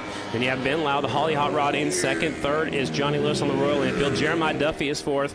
Then you have Dylan Bell in 5th. 6th right now is Garrett Wilson. And 7th is Gary Ketchum. 7 bikes still on the racetrack. 8 laps the distance. Semi-final number 2. C-Tex in control from Willow Street, Pennsylvania. He's a 3rd-generation racer. His grandfather raced sprint cars. Obviously, his dad used to be national number 65. That's Randy Texter. Corey Texter and his sister, Shayna Texter, is also racing with us tonight. The Texter Racing family looking good out here today. Yeah, looking great. I talked with Corey a little bit earlier, and he said that he thought this would be a great racetrack for both him and the Yamaha, the Goodwin Racing, or the G&G Racing Yamaha, that they just thought that it'd be a good racetrack for him, especially with the grip that the track has it in the day. That bike picks up and accelerates really quick, and it looks like it's working awesome for him so far. White flag is out for the 15 of Ketchum. Here's the checkered flag out. Corey Texter taking the win. Ben Lau is 2nd. Here's the battle for 3rd. It got heated up right there at the end. Looks like Duffy gets by. Johnny Lewis takes that 3rd spot on that last lap. Jeremiah Duffy ends up 3rd. Johnny Lewis is 4th. Here comes Dylan Bell 5th. 167, Garrett Wilson is 6th. 7th is Gary Ketchum, and again, 8th. Jerry Alexander pulled off on that first lap. He'll walk that bike all the way back to the back straightaway. No surprise right there for me. Corey Texter taking the win, and then you have Ben Lau in 2nd. So Corey's trying to keep his championship hopes alive. Rispoli is in the lead with a 48-point advantage over Corey Texter. So those are the 2 championship contenders winning each semifinal. All right, Ricky Rackman's down there. Ricky, you went to the slide school earlier. We saw the video, but we just saw Johnny Lewis out there finishing up in the 4th position on the number 10. He was your instructor. It is really cool knowing that I did go to slide school, moto anatomy, and that the guy that was teaching me was the guy that just finished 4th. So it was really cool. And, you know, I talked to Sammy Halbert a little earlier, and I was like, this track looks really slick. It looks really fast. He said, oh, yeah, track is really fast. And with only 4 races left in this season, you know, the pressure's on for a lot of these guys. The championship and some of the classes are still up, and I just think we're going to see some great racing now. I'm so excited. But I got a question for you, Brad. It seems to me that this season, the guys are, like, we've had a lot of guys kind of touch the outside wall. Is it just me being new to the sport, or this season does it seem like we've had that more than the other seasons? Maybe a little bit there, Ricky. I mean, there's always been at least a couple riders that get into a wall each year, but it seems like it's more of a reoccurrence here the last at least 3-4 races. That's just these riders just trying to use every little bit of real estate that the racetrack has to offer. I mean, when they get up towards the wall, I mean, the more that you're able to let the bike be free, to let the bike do what it wants to do, the happier it's going to be, and the less likely it is to bust sideways and to lose traction. So these guys are really just trying to, like when you watch a road race and the guys are getting over the rumble strips and they're just getting almost to the grass on a road course. That's the same thing that these guys are doing, is just letting the bike be as free as it possibly can be and using as much real estate as possible. But sometimes you thread the needle just a little bit too close and these guys get into the wall, and obviously don't want to do that because obviously we've had one guy, Brandon Robinson, broke his foot. Jared Mees lost all of his brakes last weekend because it bent the brake lever, or the foot pedal, or foot peg, I should say, up into the brake lever, and he had no more brakes. So we don't want anybody breaking their feet anymore, but these guys are just going for as much as they can, and you got to push the limits to see how fast you can go. Up next, AFT Singles presented by Rustbound Motorcycle Attorneys, rolling onto the racetrack. 18, Maxwell will be on the pole. He's trying to keep his championship hopes alive. He's second in the points with 163. He's 70 points behind the 32 of Dallas Daniels. Starting second is the 13 of Morgan Mishler, Beaver Dam, Wisconsin, on the KTM. Starting third, the 211 Trevor Bruner from Aurora, Indiana. 120, Wyatt Anderson, Spokane, Washington. Row 2, the California kid Chad Coase on the 49 bike from Fremont, California. 15, Mikey Rush, San Jose, California. 14, Jacob Lehman, Snohomish, Washington. 38's the Dean Machine, Tanner Dean, Tacoma, Washington. Row 3, 169, Aiden Roosevens, O'Fallon, Illinois. 44, Cameron Smith, Coatesville, Pennsylvania. 65, Corey Texter, Willow Street, Pennsylvania. Just hopped off his twin. Now he's hopping on the single. 96, Jesse Janish, Irving, Texas. Row 4, 161, Casey Cisco, Canby, Indiana. 133, David Wiggin, Tulsa, Oklahoma. And the 34, Brian McRoberts, Plant City, Florida. They get one lap to check it out. There is Maxwell, the rider from Australia. He has one win in 2020. Can he back it up with another one tonight? He needs to win. Right now, Dallas Daniels has a 70-point advantage. We know Wiles is not here. Wiles is he's a scratch. His back was hurting, so the championship's going to be decided between the 32 in the next race and the 18 in this one. Maxwell has the quick time. He was your fast qualifier. That's why he's on the pole of semifinal number 1. He's the only Kawasaki out there, and he's had a great year, Brad. Yeah, he really is. Maxwell is on fire. Just a couple years underneath his belt here in America. Racing these types of racetracks is all he needed to get up to speed, and was looking awesome here in qualifying, obviously sitting fastest time, but looked super smooth and was taking some lines that not many other riders were taking. Let's see if he's able to get his second win here tonight. 15 riders, but only the fastest 8. The top 8 finishers move on into the main event. Scratch the 65, Corey Texter. He's out, so he's going to save it for the production twins. So we are down to 14 bikes. Again, the top 8 to the main event. Here we go at Charlotte Motor Speedway. It's the dirt track. Light is green. Maxwell from the inside has the whole shot. Here comes Mikey Rush from row number 2. Mikey's going through the pack. He gets shut down by the 13 Morgan Mishler. Mishler drops to the bottom of the racetrack. They're 3 wide for second place. Maxwell's going to lead him down the back straightaway. Well has company coming. A KTM on the high side. Looks like Wyatt Anderson going to work. Here comes Mishler up the inside. They're squaring off at turn number 4. Here they come, Brad. Yeah, great first lap for Maxwell, but Morgan Mishler, he was looking awesome earlier on as well, making some good lines. Look at him way up around the top. That didn't work there. Lost quite a bit of time. Wyatt Anderson, he is on the 120 bike. They call him the Gator. He's doing it for Waters Auto Body Racing and D&D Power Sports. So he's up there to second, but it's Maxwell, the Kundu Kid, the Killer Whale in the lead. Look at Anderson trying the bottom line. Yeah, Max is just able to keep up so much momentum. He's not really busting the tire sideways. What happened there, Scotty? The new rider takes over second. Trevor Bruner squared off that corner. Now here comes Morgan Mishler. He's trying to overhaul that rider and take over that third position. So Anderson has his hands full with Bruner. He's working his way to the front. Yeah, these guys are swapping paint, but yeah, Trevor Bruner looking really aggressive. Whoa, they get super close. Crisscross lines a little bit 1 and 2. Trevor Bruner, his first full season with us in American Flat Track, picked up 1 win. Look at Mishler up the inside. Retaliates, brings it back to him, but Bruner squares it back up, gets him out, coming off the corner. The battle for second place is where it's at right now. Mishler charging up the inside. He'll try to drift right in front of Bruner. This time he makes the pass and he makes it stick. Now Bruner squares up the corner, down the back straightaway. Bruner back on the inside. All this is way behind the 18 of Maxwell. Yeah, these guys kind of dropped at the bottom. Right, you know, they cut off a lot of real estate doing that, but it also doesn't keep up the momentum nearly as much to be able to get off the corner. Remember, the top 8 going to the main event. The man on the bubble right now is the 169 Aiden Roos-Evans. The man that's out looking in is the 49 of Chad Coast, and he's sponsored by Wally Brown Racing from right here in Charlotte. He needs to get up there and get one more spot. It's hard to find Chad. He's on that all-white Suzuki here today. Yeah, he really does need to make it up into the qualifying position to make the main event. I don't think he has a provisional left for this year either. What I like is what Kristen Beat said. They're treating this like a mile. You have to carry so much momentum in this corners, especially look at Mishler carrying the corner speed into the corner, but he scrubs it right in the middle as the white flag comes out for Maxwell. Yeah, momentum is key on these 450s because if these guys scrub off too much speed, these things don't have the torque and the acceleration of what a twin does to be able to pick it back up. So momentum is definitely their friend. Last lap, 8 riders going to the main event. Checkered flag coming out. Maxwell from Australia, second in points, is going to make it to the main. Mishler goes along with him. There's Bruner, Tanner Dean, Wyatt Anderson, the 14, Jacob Lehman, 6th, Mikey Rush is 7th, and your last transfer is the 169 of Aiden Roos-Evans. That means Chad Coase, Cameron Smith, David Wiggin, Jesse Janish, Casey Cisco, Brian McRoberts, and Corey Texter are done for the night. Somebody's turned around going the other way over here in turn number 4. I'm not sure what happened to that rider. They didn't want to go down that cool down lap. They're taking the shortcut. Yeah. They'll go back to the pit area. So again, the top 8 going to the main. Maxwell, Morgan Mishler, Trevor Bruner, Tanner Dean, Wyatt Anderson, Jacob Lehman, Mikey Rush, Aiden Roos-Evans are the transfers. So everybody from there on back goes into the hauler. We'll see them tomorrow night. Again, we're starting early tomorrow night. Gates open at 3:30.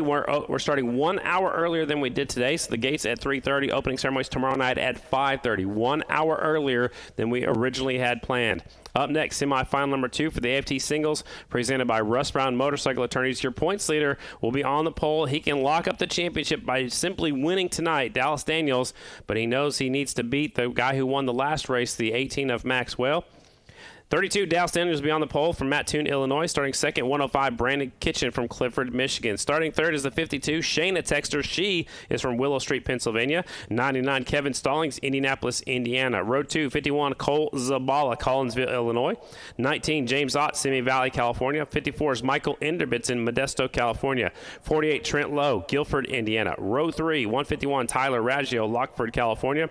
75, Blake Lomas, Columbia, South Carolina. 25, Ben Lau, Hawley, Michigan. And he is filling in on the RMR Honda. The 11, Andrew Luker, Concord, California.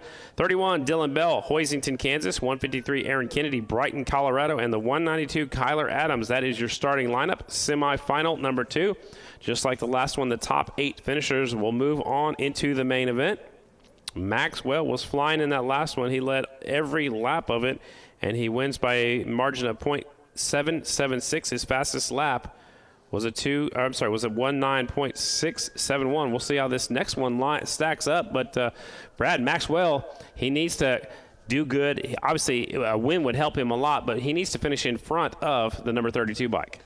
Yeah, he definitely does, to be able to pick away some points at him and not let Dallas Daniels wrap up this championship early and kind of spoil that championship. I wouldn't say championship hunt, but the championship race to the end.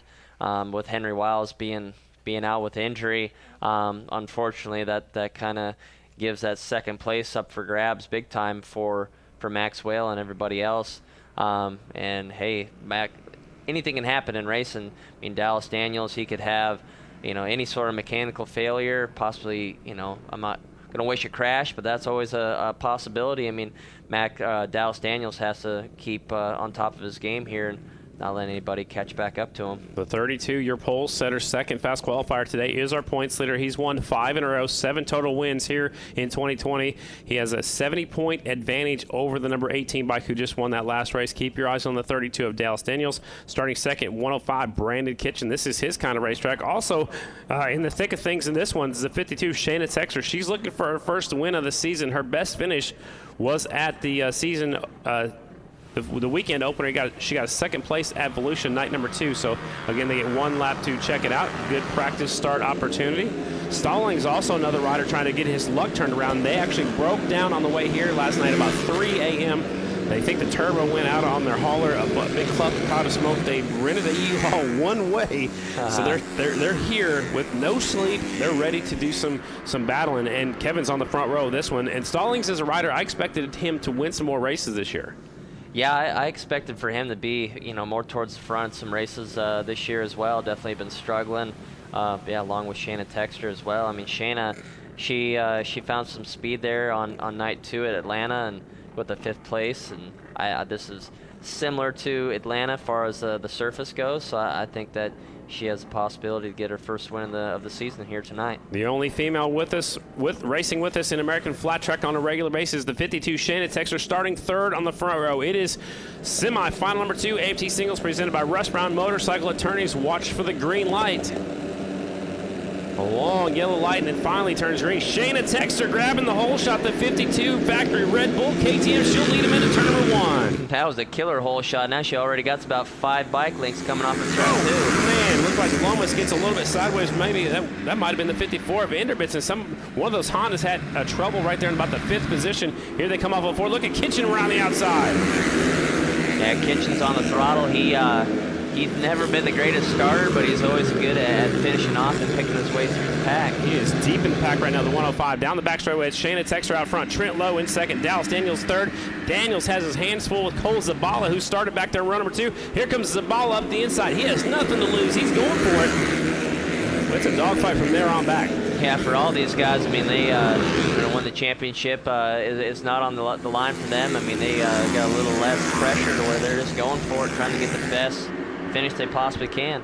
Out front, Shayna Texter has her hands full. Red light is out. We got 2 riders down off of turn number 2, so the red flag comes out. Red wheeling lights are on all the way around the racetrack. The 25 is one of the riders down.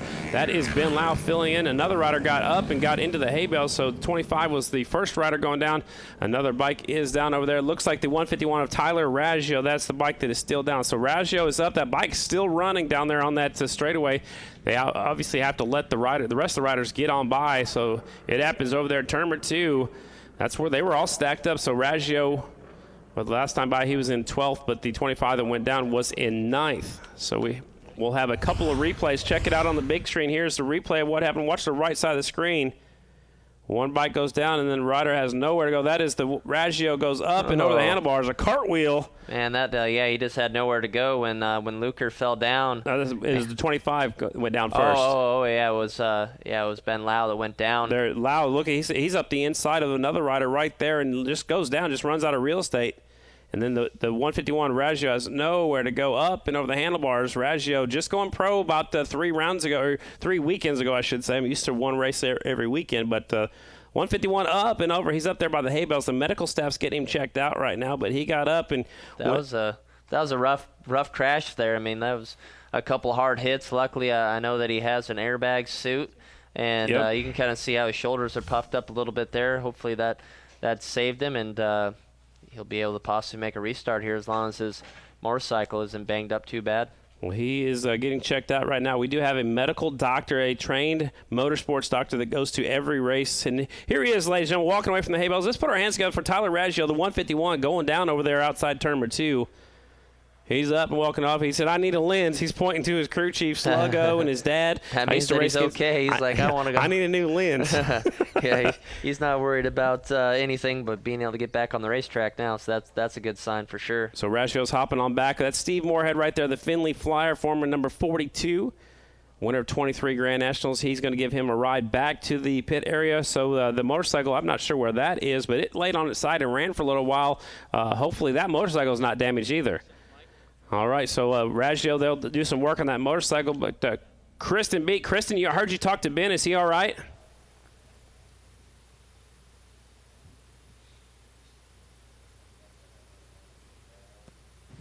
Scotty, you got me now? Kinda. Thanks. So I just spoke with Ben a moment ago. He said he's all right. Of course, that tumble ripped his jacket off. He showed me his right forearm, and it is bleeding a little bit, but he said he is going to get back on this bike. Now, a reminder, just today around noon, Richie Morris Racing approached him and said, do you want to fill in for Henry Wiles, who's suffering from a lower back injury? Ben immediately said yes. But of course, the bike needed to be adjusted dramatically. Henry Wiles is quite a bit lighter than Ben, and Ben, has different settings. He's been riding the production class full-time this entire season, so for him to hop on a 450, it's a huge learning curve, but also something to remember that he told me earlier today. A lot of these guys, twin and the Super Twins classes, practice on 450s. It just so happens Ben Lau practices on a 450 Honda, so not as dramatic of a change as you might think, but definitely adjustments and suspension needed to be adjusted today, so he's still getting used to this bike. Expect Ben Lau to be back out there in a few moments. Guys? Thanks a lot, Kristen. So he's beat up a little bit. Also, it looks like the 151 was cleared to keep racing. He's trying to put a new lens on his helmet right now. There's his dad, that Sean Raggio, trying to put that lens on his helmet so he can come back out and join us. Looks like the bike is okay. They're trying to snap that in. They'll send him out. We'll have our first staggered start of the day. The pole setter will be on the inside. Then everybody kind of will go a few feet back and 1 foot sideways. That way there's absolutely nobody nose to tail. So we'll see if that 25 can join us. That is Ben Lau. He's one of the riders that went down. If he does, he'll start at the back of the pack. They just push started one of the motorcycles, so he wasn't able to kick start. That might be the 99 of Stallings. So Stallings is scheduled to start in the 5th spot, and here comes the 151 Raggio. New lens on the helmet. The air suit did its job. So 52, Shannon Texter will be at the point. Trent Lowe in 2nd. Dallas Daniels will start 3rd. At 4th is the 51 Zabala. Stallings is in 5th. Brandon Kitchen needs to get a better start. He's back there in 6th. Then you have the 75 up there. I don't see 75. Where is Blake Lomas? He's supposed to be way up there, according to my sheet, in the 7th position. I don't think they're putting, yeah, there he is. Now he's on a KTM. Okay, so I'm used to seeing him on a red motorcycle, so looks like Lomas is on a KTM tonight. Then you have Andrew Luker on the 11. You have the 54 of Inderbitsen, the 19 of James Ott. So I see the 192 Kyler Adams. They're trying to get everything else sorted out. Up next, there comes the 153 of Aaron Kennedy.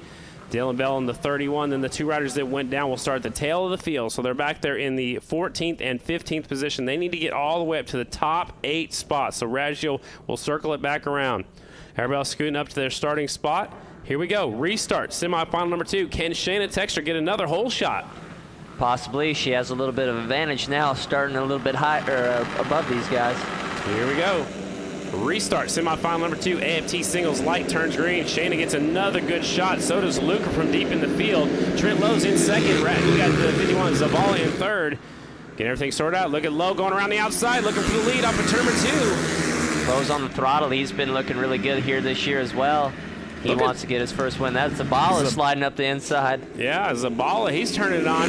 He's going up the inside. They're 3 wide for the lead. Low to the inside. Oh, Shannon got into the wall a little bit. She had to check out the throttle some. She squares off the corner. Now you got Dallas Daniels up there. He's going for the lead, actually going for 2nd down the back straightaway. It looks like Lowe is in the lead. Zabala is there. Now here comes Dallas Daniels putting on a charge. Yeah, that was wild. 3 wide going down the front straightaway. Shannon Texter gets herself back in the 3rd past Zabala. Lowe's got his hands full. Here comes Dallas Daniels up the inside. Our points leader goes up and takes that top spot away. Yeah, Dallas has slid underneath him, cut off some real estate, and takes over the lead. Looks like Shannon Texter is trying to do a similar line. Trying new lines out here in the semifinals. Remember, only the top 8 go to the main event. There's a good battle all the way through, all the way back to Inderbitsen, who's in the 8th spot. Now Inderbitsen is in the 8th. Yeah, he's still in the 8th spot. He saved it. What a battle for the 2nd position, Brad. Yeah, it really is. Shannon Texter almost got into the backside of Trent Lau there coming off of turn 2. Had to get it all sorts of sideways. So it's Dallas Daniels out front looking for another victory. Oh, look at, man, Zabala got way up by the hay bales. He's back there in 4th. Trent Lowe in 2nd. Shayna is in 3rd. Zabala made the charge earlier. Now it looked like his line might have went away because these other 2 have figured it out because the top 2 is starting to pull away. Yeah, Dallas Daniels was started off a little bit slow, but now he's coming back in, obviously the championship leader that he is. And in the lead, Trent Lau really not losing a whole lot of time, but not able to make it up at the same time. But as I say that, he does get a good run coming off of turn 2. See if he's able to slide up underneath going into turn 3. Last lap, here they come off of turn number 4. Dallas Daniels slips wide. Here comes Trent Lowe up the inside. Dallas going to hang on to the win. So the points contenders finish first in both semifinals here in the AFT singles class. The checkered flag comes out again. Only the top 8 moving on to the main event. Dallas Daniels taking the win. Our points leader, Trent Lowe, is second. Cole Zabala is third. Shayna Texter, she settles for fourth. Kevin Stallings is fifth. Brandon Kitchen is sixth. James Ott, seventh. Blake Lummis from South Carolina nearby finishes up 8th. So Andrew Luker's done. Michael Inderbitzen is out. Raggio 11th. Ben Lau is 12th. Kyler Adams is 13th. Aaron Kennedy 14th. And Dylan Bell. Let's go down trackside. Ricky Rackman. Ricky, what's happening down there, man? I'll tell you, Scotty, I am so excited. And I want to tell you what happened to me Tuesday. So I've been watching American Flat Track for a while now. I've been working for this series for a year. But I've always wondered, what is it like to actually get out on the track? Well, I was lucky enough to go to Moto Anatomy in Travelers Rest, South Carolina, and have Johnny Lewis give me some pointers at slide school, sort of learn what it would be like to ride flat track. And before you see this, I want to tell you, I had no dirt experience at all, so I'm going to share it with you right now.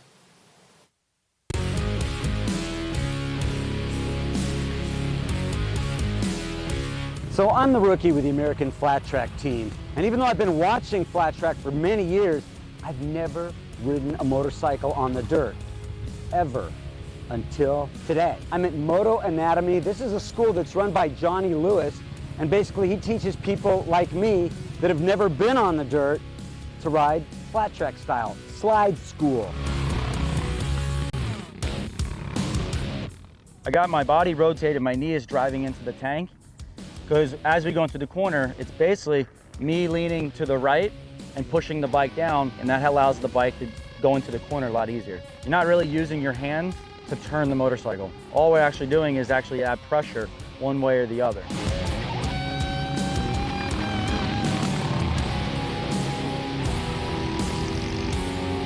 So one of the things that's the biggest mistake that I'm making is how to put the leg out. If you've ridden motocross, you know, put it out in front. But I'm watching Johnny Lewis right there, and what you do is you have to take your leg out and really like adjust it like that, arms straight. I'm really good at doing it off the motorcycle. Getting it on the motorcycle is a different story. But watching Johnny Lewis do it is pretty amazing. It gives you such an appreciation for the guys and girls that you see out doing it on the track. We don't go into the corner and then go, oh, I got to get this leg out even more. We have to get the stretch out first to then allow the bike to come through.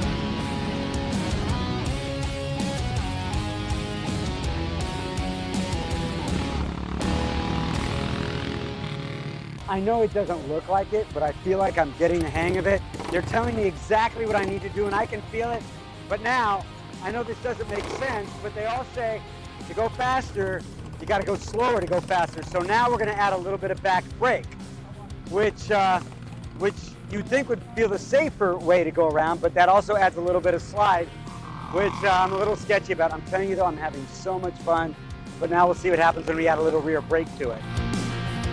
So you could get in there, hold the brake. When you would normally pick the throttle up, you can just then start to pick it up and then slowly let off the rear brake. That'll just keep the bike loaded all the way through, and then it feels like if the bike's running wide a little bit, you can just use a little more brake, tighten the corner up, and then accelerate off.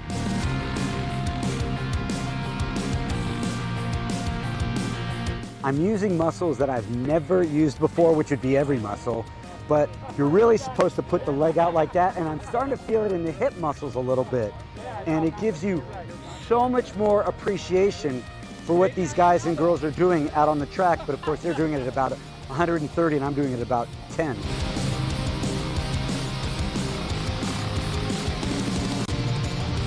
Well, that wraps up my first day ever on the dirt at Moto Anatomy. I need to thank Bree and Royal Enfield and of course Johnny Lewis with Moto Anatomy. The only problem is that it was so much fun that I really, really want to do it again.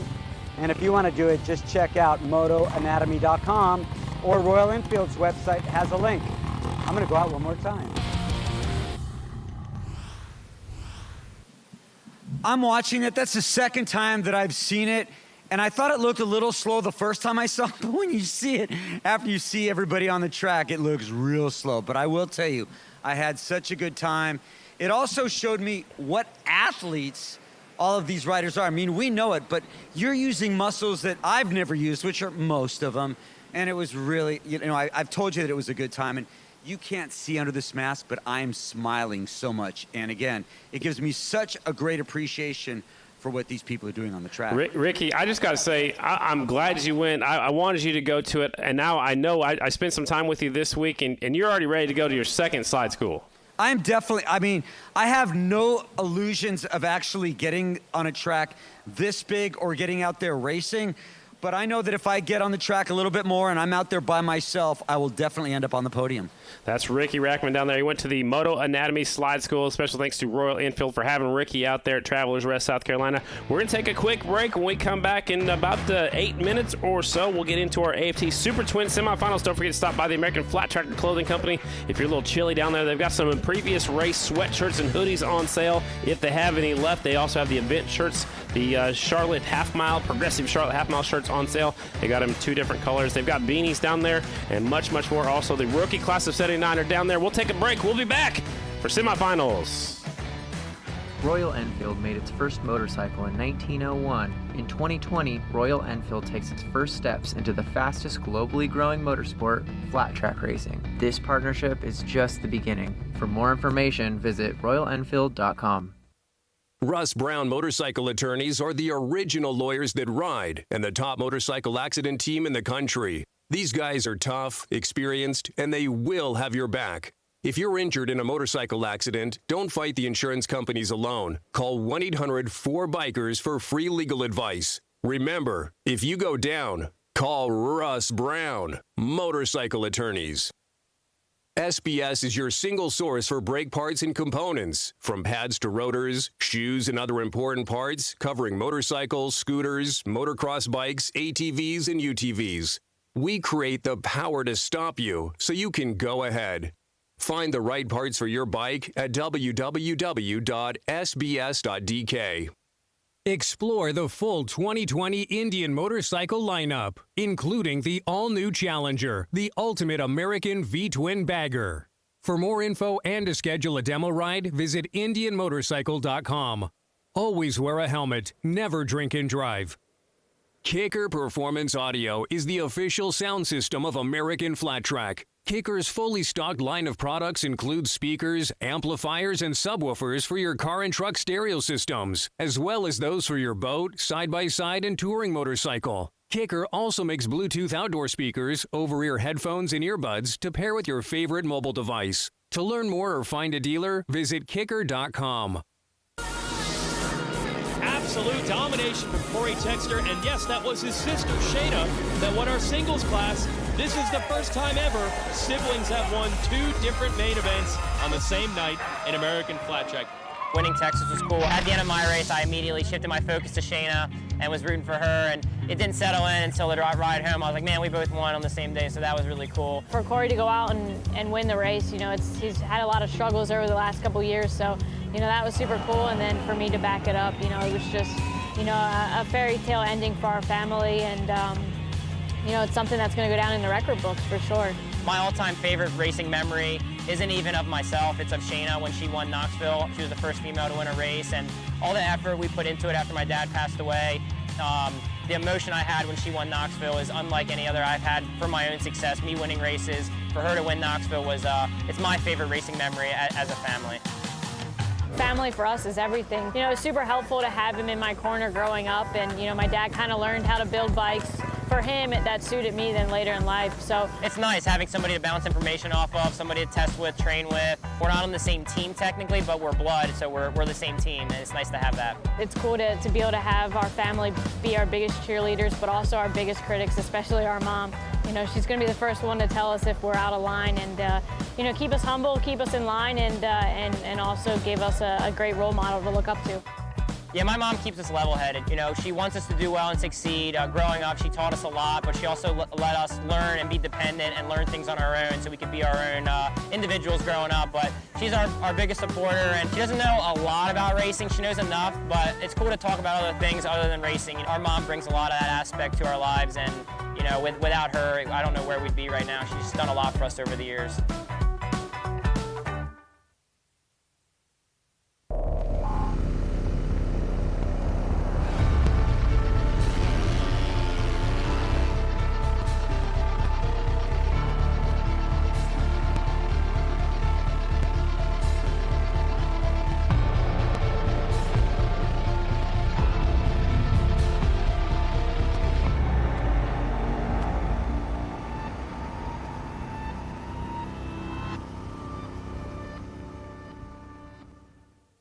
Over 40 years ago, Russ Brown set out on a mission to help injured riders. We fight for the rights of riders every day because we are riders and we know what you're going through. If you're injured in a motorcycle accident, don't fight the insurance companies with just any lawyer. Call 1-800-4BIKERS. These guys will have your back. If you go down, call Russ Brown. Motorcycle attorney!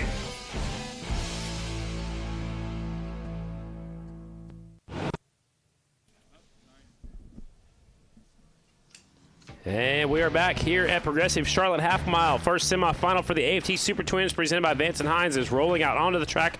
Number 9, Jared Meese, Sebastian, Florida. 27, Bugs Pearson, Washington, Illinois. 23, Jeffrey Carver Jr., Godfrey, Illinois. 5, Jake Johnson, Coatesville, Pennsylvania.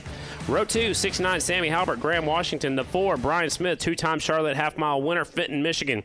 79, Dalton Gauthier, Pine Grove, Pennsylvania. 37, Bronson Bauman, Salinas, California. And row number 3, the 72, it's the Worm, Larry Pegram from Hebron, Ohio. These guys are crazy close in times earlier. I mean, there was only a tenth or two in between, like the top 6 of them. Some of them were all in the same, 19.3, I believe it was. I think there was about 4 of them are all 19.3s, pretty close to it. So I think we're going to see some crazy tight racing here in the Super Twins class tonight, just like we've seen last weekend at Atlanta, Scotty. 8 laps the distance, absolutely. The racing's going to be really close. You got Jared Meese, who's looking to keep his win streak alive. He's got 2 in a row right now. He's closed up the gap between first and second in the points. Meese is second with a 12-point disadvantage to the leader. Breyer's going to be in the next race. That's a good thing for both of them so they don't race each other so hard here in this semifinal. But just like the production twins, they all make the main event. The better you finish, though, the better starting spot you will have in the main. We're going to get these races rolling as quickly, as fast as possible. So Meese is on the inside. Rob Pearson, Jeffrey Carver, Jake Johnson. So a lot of bright yellow out there. Meese has the bright yellow on his helmet. Then you have Pearson has the bright yellow on his letters. So is Jake Johnson on the outside. So Indian front row. Here we go, Brad. Yeah, let's see who gets a whole shot here. Semifinal number 1, AFT Super Twins, presented by Vance & Hines. Light turns green. It's Meese from the inside. Carver's up there on the 23. Around the outside goes Jake Johnson, but now Jake squares off the corner. Wow, chops the door on a couple of riders. Meese has the lead. That's not going to last very long. Here comes Carver. Yeah, Jeffrey Carver got a good run coming off the top side, used the momentum. Nice move by the wizard, Jeffrey Carver. He goes out front on the 23 bike. Here comes the 9 of Meese, second. Jake Johnson, third. Bugs Pearson is fourth. Here comes Sammy Albert. Sammy trying to get that 4 spot. Again, top 2 will be in the front row of the main. Third and fourth will be on row number 2, and it goes like that on back. Down the back straightaway, the wizard, Jeffrey Carver, pulling away just a little bit on the 23 bike. Yeah, Jeffrey's able to get back to the gas really quick, using the banking, especially coming off of turn 2. In an excellent run down the backstretch.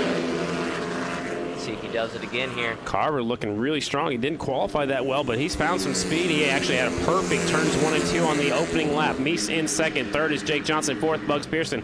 Fifth is Sammy Halbert. Bronson back there in 6th. Brian Smith in 7th. Here they come. Carver's figured this place out, Brad, all of a sudden. Yeah, he has. I talked with him a little bit earlier, and he just said, man, we just been struggling. Sometimes weekends were off, sometimes we're on. Didn't have the greatest qualifying time, but he's on now come race time. That's when it counts the most. That's when you make money and get your starting spot for the main event.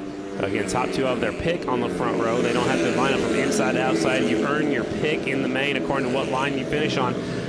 And these guys are almost 2-wheeling, barely even putting that left foot down because it's so tacky out there. Yeah, I mean, if you put down your foot too hard, I mean, you're going to be, so I call it kicking yourself in the back of the head because your foot goes back so far that it almost does come up and kick you something to the back of the head if you put it down too hard. But Jeffrey Carver's doing a great job getting a turn, getting an excellent run coming off the corner.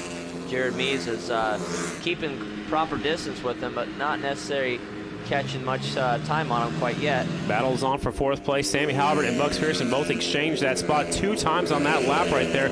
Bugs Pearson was just completely sideways, throwing a big roost of red dirt onto Bronson's face shield. Man, it looked like a sprint car out there for a second. Definitely. Jared Meese is really getting a turn coming off of turn 4 here, coming off lower than anybody, trying to make that straightaway as long as possible. Last lap, semifinal number 1, AFT Super Twins presented by Vance & Hines. It's Carver's race to lose right now. Meese in second, Johnson third, Sammy's in fourth, and Bugs Pearson rounds out your top 5. Less than a half a lap remaining, and look at Carver, man. He is flying tonight. Yeah, Jeffrey Carver's found something here, bringing home semifinal number 1 win. 3 wide for 4th place. Here they come to the line. Sammy, Bugs, and Bronson. Bronson's rear brake was glowing red right there on that last lap. So, again, your semifinal winner, Jeffrey Carver Jr., the 23 bike taking the win. Jared Meese is 2nd. Jake Johnson is 3rd. 4th is Sammy Halbert. 5th is Robbie Pearson. 6th is Bronson Bauman. 7th is Brian Smith. 8th is Dalton Gauthier. And Larry Pegram rounds out the field in 9th. Next semifinals already staged up and ready to go. On the pole will be the our points leader and defending champ. That's Briar Bauman, Salinas, California. 67, Davis Fisher, Warren, Oregon. 92, Brandon Price, Whitehall, Maryland. 20 bike, Jared Vandekoy, Mount Gilead, Ohio. Row 2, 44, Brandon Robinson, Oxford, Pennsylvania. The 11, Andrew Luker, Concord, California. 95, J.D. Beach, Philpott, Kentucky. 62, Dan Bromley, Warrington, Pennsylvania. And the 12, that's Jay Maloney, Oakland, New Jersey. All 9 riders will make the main event. They're locked in. The AFT Super Twins, all 18, will make it to the 18 spots in the main event. Again, racing for their starting pick on the line that they qualify for. Defending champ, points leader, pulls up first. He has 6 wins and 11 podiums on the season. Only 1 time off the podium. That was Springfield Mile 1. Briar, definitely have to say it's his best year of his career. I'd say so. I mean, it was about the same last year, though. I think he was only off the podium 1 time, and that was the last race of the season. So, I mean, it's he's trying to equivalent to what he did last year. If he has to get on the podium all 3 or all 4 races left in the season to be able to get that. But he's doing awesome, man. He's comfortable. He's confident. And that's what it takes to win races for sure. So Briar will be sitting on the pole. I like the different lines he was using early on in qualifying, and we'll see what he does. It did look like he was disappointed with that final lap of that last qualifying session. I think he had it dialed in 1 and 2 and made one little mistake down here in 3 and 4, and it cost him just a little bit. He still had 2nd fast time. So he will pull up to the line right here on the inside of the front row. The big number 1 is our defending champion. Fisher pulls up 2nd on the 67. Price pulling up 3rd on the 92. He was quick time for a little while on that 92 bike. Had a 2nd place finish last week. Here we go. Final qualifying race of the day. Already. Let's go racing. First yellow light, 2nd yellow light, and it's green in a hurry. Vandekoy from the outside trying to get the whole shot. Vandekoy trying to close the door on the factory. Harley Davidson, Vance, and Hines bike. He's taking the lead. One rider squaring up the corner, coming up the inside. Looks like Price, maybe. Looks like Price, yeah, slid underneath Briar Bauman. Look at Jared Vandekoy. He has a good 5 bike link lead right now. And Fisher's up there now in the 4th spot. Is Price going up the inside, taking over the 2nd spot. Briar says not so fast. He goes back by. That wasn't Fisher. That was Bromley on the 62. Fisher back there in the 5th position. So Bromley had all kinds of problems in practice and qualifying. Looks like he's got it dialed in this one. Yeah, he does. I think he came from the 2nd row there, got an excellent start. Look at Briar up the racetrack, gets a turn. Let's see if he's able to square it up and get by Jared Vandekoy. It is Captain Chaos out front, the factory Harley Davidson, Vance and Hines bike looking for a semifinal win. He's got a lot of middle corner speed. Briar squared off the corner, trying to come up the inside of the factory Indian motorcycle. So the 2 factories out in front, Indian versus Harley Davidson. Look at Briar squaring off the corner in the middle of turn 3 and 4. Yeah, Briar gives up a little bit in the center, but then gets an excellent drive coming off, but doesn't quite get it going into turn 1. Jared Vandekoy is holding on to it for right now. Look at the battle for the lead. Vandekoy and Briar. Briar can go up the inside. These 2 are really good friends. They spend a lot of time together. Vandekoy puts his foot down right there and had a trouble right in the middle of 3 and 4. Yeah, he was looking great up until that point. That's yeah, the dirt is so sticky. Put your foot down too hard, you're going to be catching it for sure. Briar Bauman is sneaking away on the Indian. The Harley Davidson rider of Vandekoy in 2nd. Price is 3rd. Fisher 4th. Bromley is slid back to 5th. Here comes 6th and 7th, diving in deep. Brandon Robinson and Andrew Luker. J.D. Beach is there on the Essence and Yamaha in the 8th spot. Jay Maloney is in 9th. Last qualifying race of the evening. Down the back straightaway, Briar's pulling away. Yeah, Briar, let's see what he does here. Line goes up the racetrack, gets it turned. Kind of keeps it right in the middle of the racetrack. Seems like he's searching around for the lines a little bit right now. Talking earlier how he does search around for different lines, especially here in the semifinal. And it's a better time to figure out what's out there right now than to try it later on in the main event. Kind of tiptoeing with their left foot, barely putting it down. Wow, Briar really squared off that corner, comes off a turn before really low. He's still pulling away. Last time by for Briar Bauman, the number 1 bike. was a 19.260 this last lap, a 19.348. Again, he's searching right now for the fastest way around. Last lap, semifinal number 2. Look at Vandekoy hanging on to second. But this one's going to be the big number 1 bike. Whoa, here comes look Price. At Price. Price wants that second spot. Price gets it too. Wow. Good job to Vandekoy. He almost had a front row start there, making the the best finish out of anybody on the Harley-Davidson here tonight so far. Briar Bauman, your winner on the factory Indian motorcycle. Brandon Price comes home second. Third is Vandekoy. Fourth is Fisher. Fifth is Robinson. Sixth is Dan Bromley. Andrew Luker seventh. J.D. Beach is eighth. And Jay Maloney is ninth. All right. It is. All right, don't forget it's time to switch. If you're watching at home on Facebook, it's time to switch over onto NBC Sports Gold. Track Pass on NBC Sports Gold right now. Last night we had a get-together at a rock climbing event. Kristen Beat went and checked it out. Let's see what she did.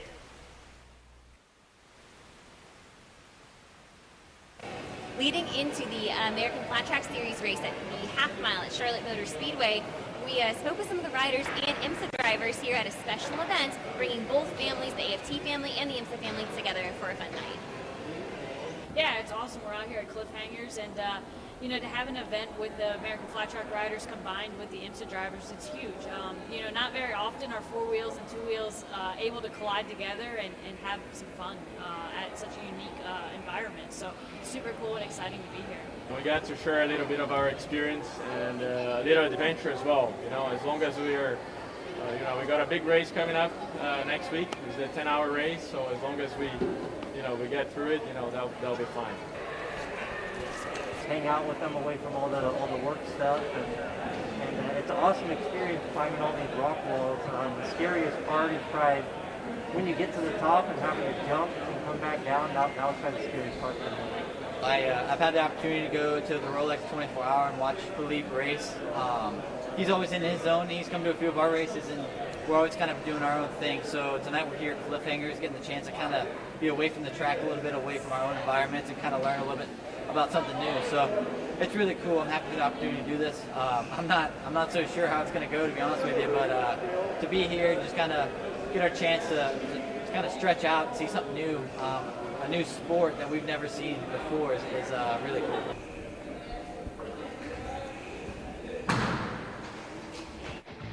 The Honda talent that was just out there actually took Michael Annette and Noah Gregson for a couple of laps around the dirt track here at Charlotte Motor Speedway, America's home for racing. Remember, if you're at home watching on Facebook, it's time to switch on over to Track Pass on NBC Sports Gold. The final 3 races coming up soon right here from the America's home for racing, Charlotte Motor Speedway. It's the dirt track. Main event's coming up soon. Let's get ready for our main event in American Flat Track.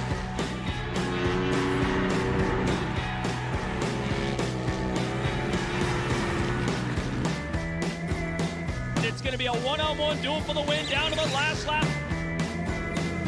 This is what I grew up watching. Riders talk, over 130 miles per hour, mile racetrack, hands off the handlebars. I love it.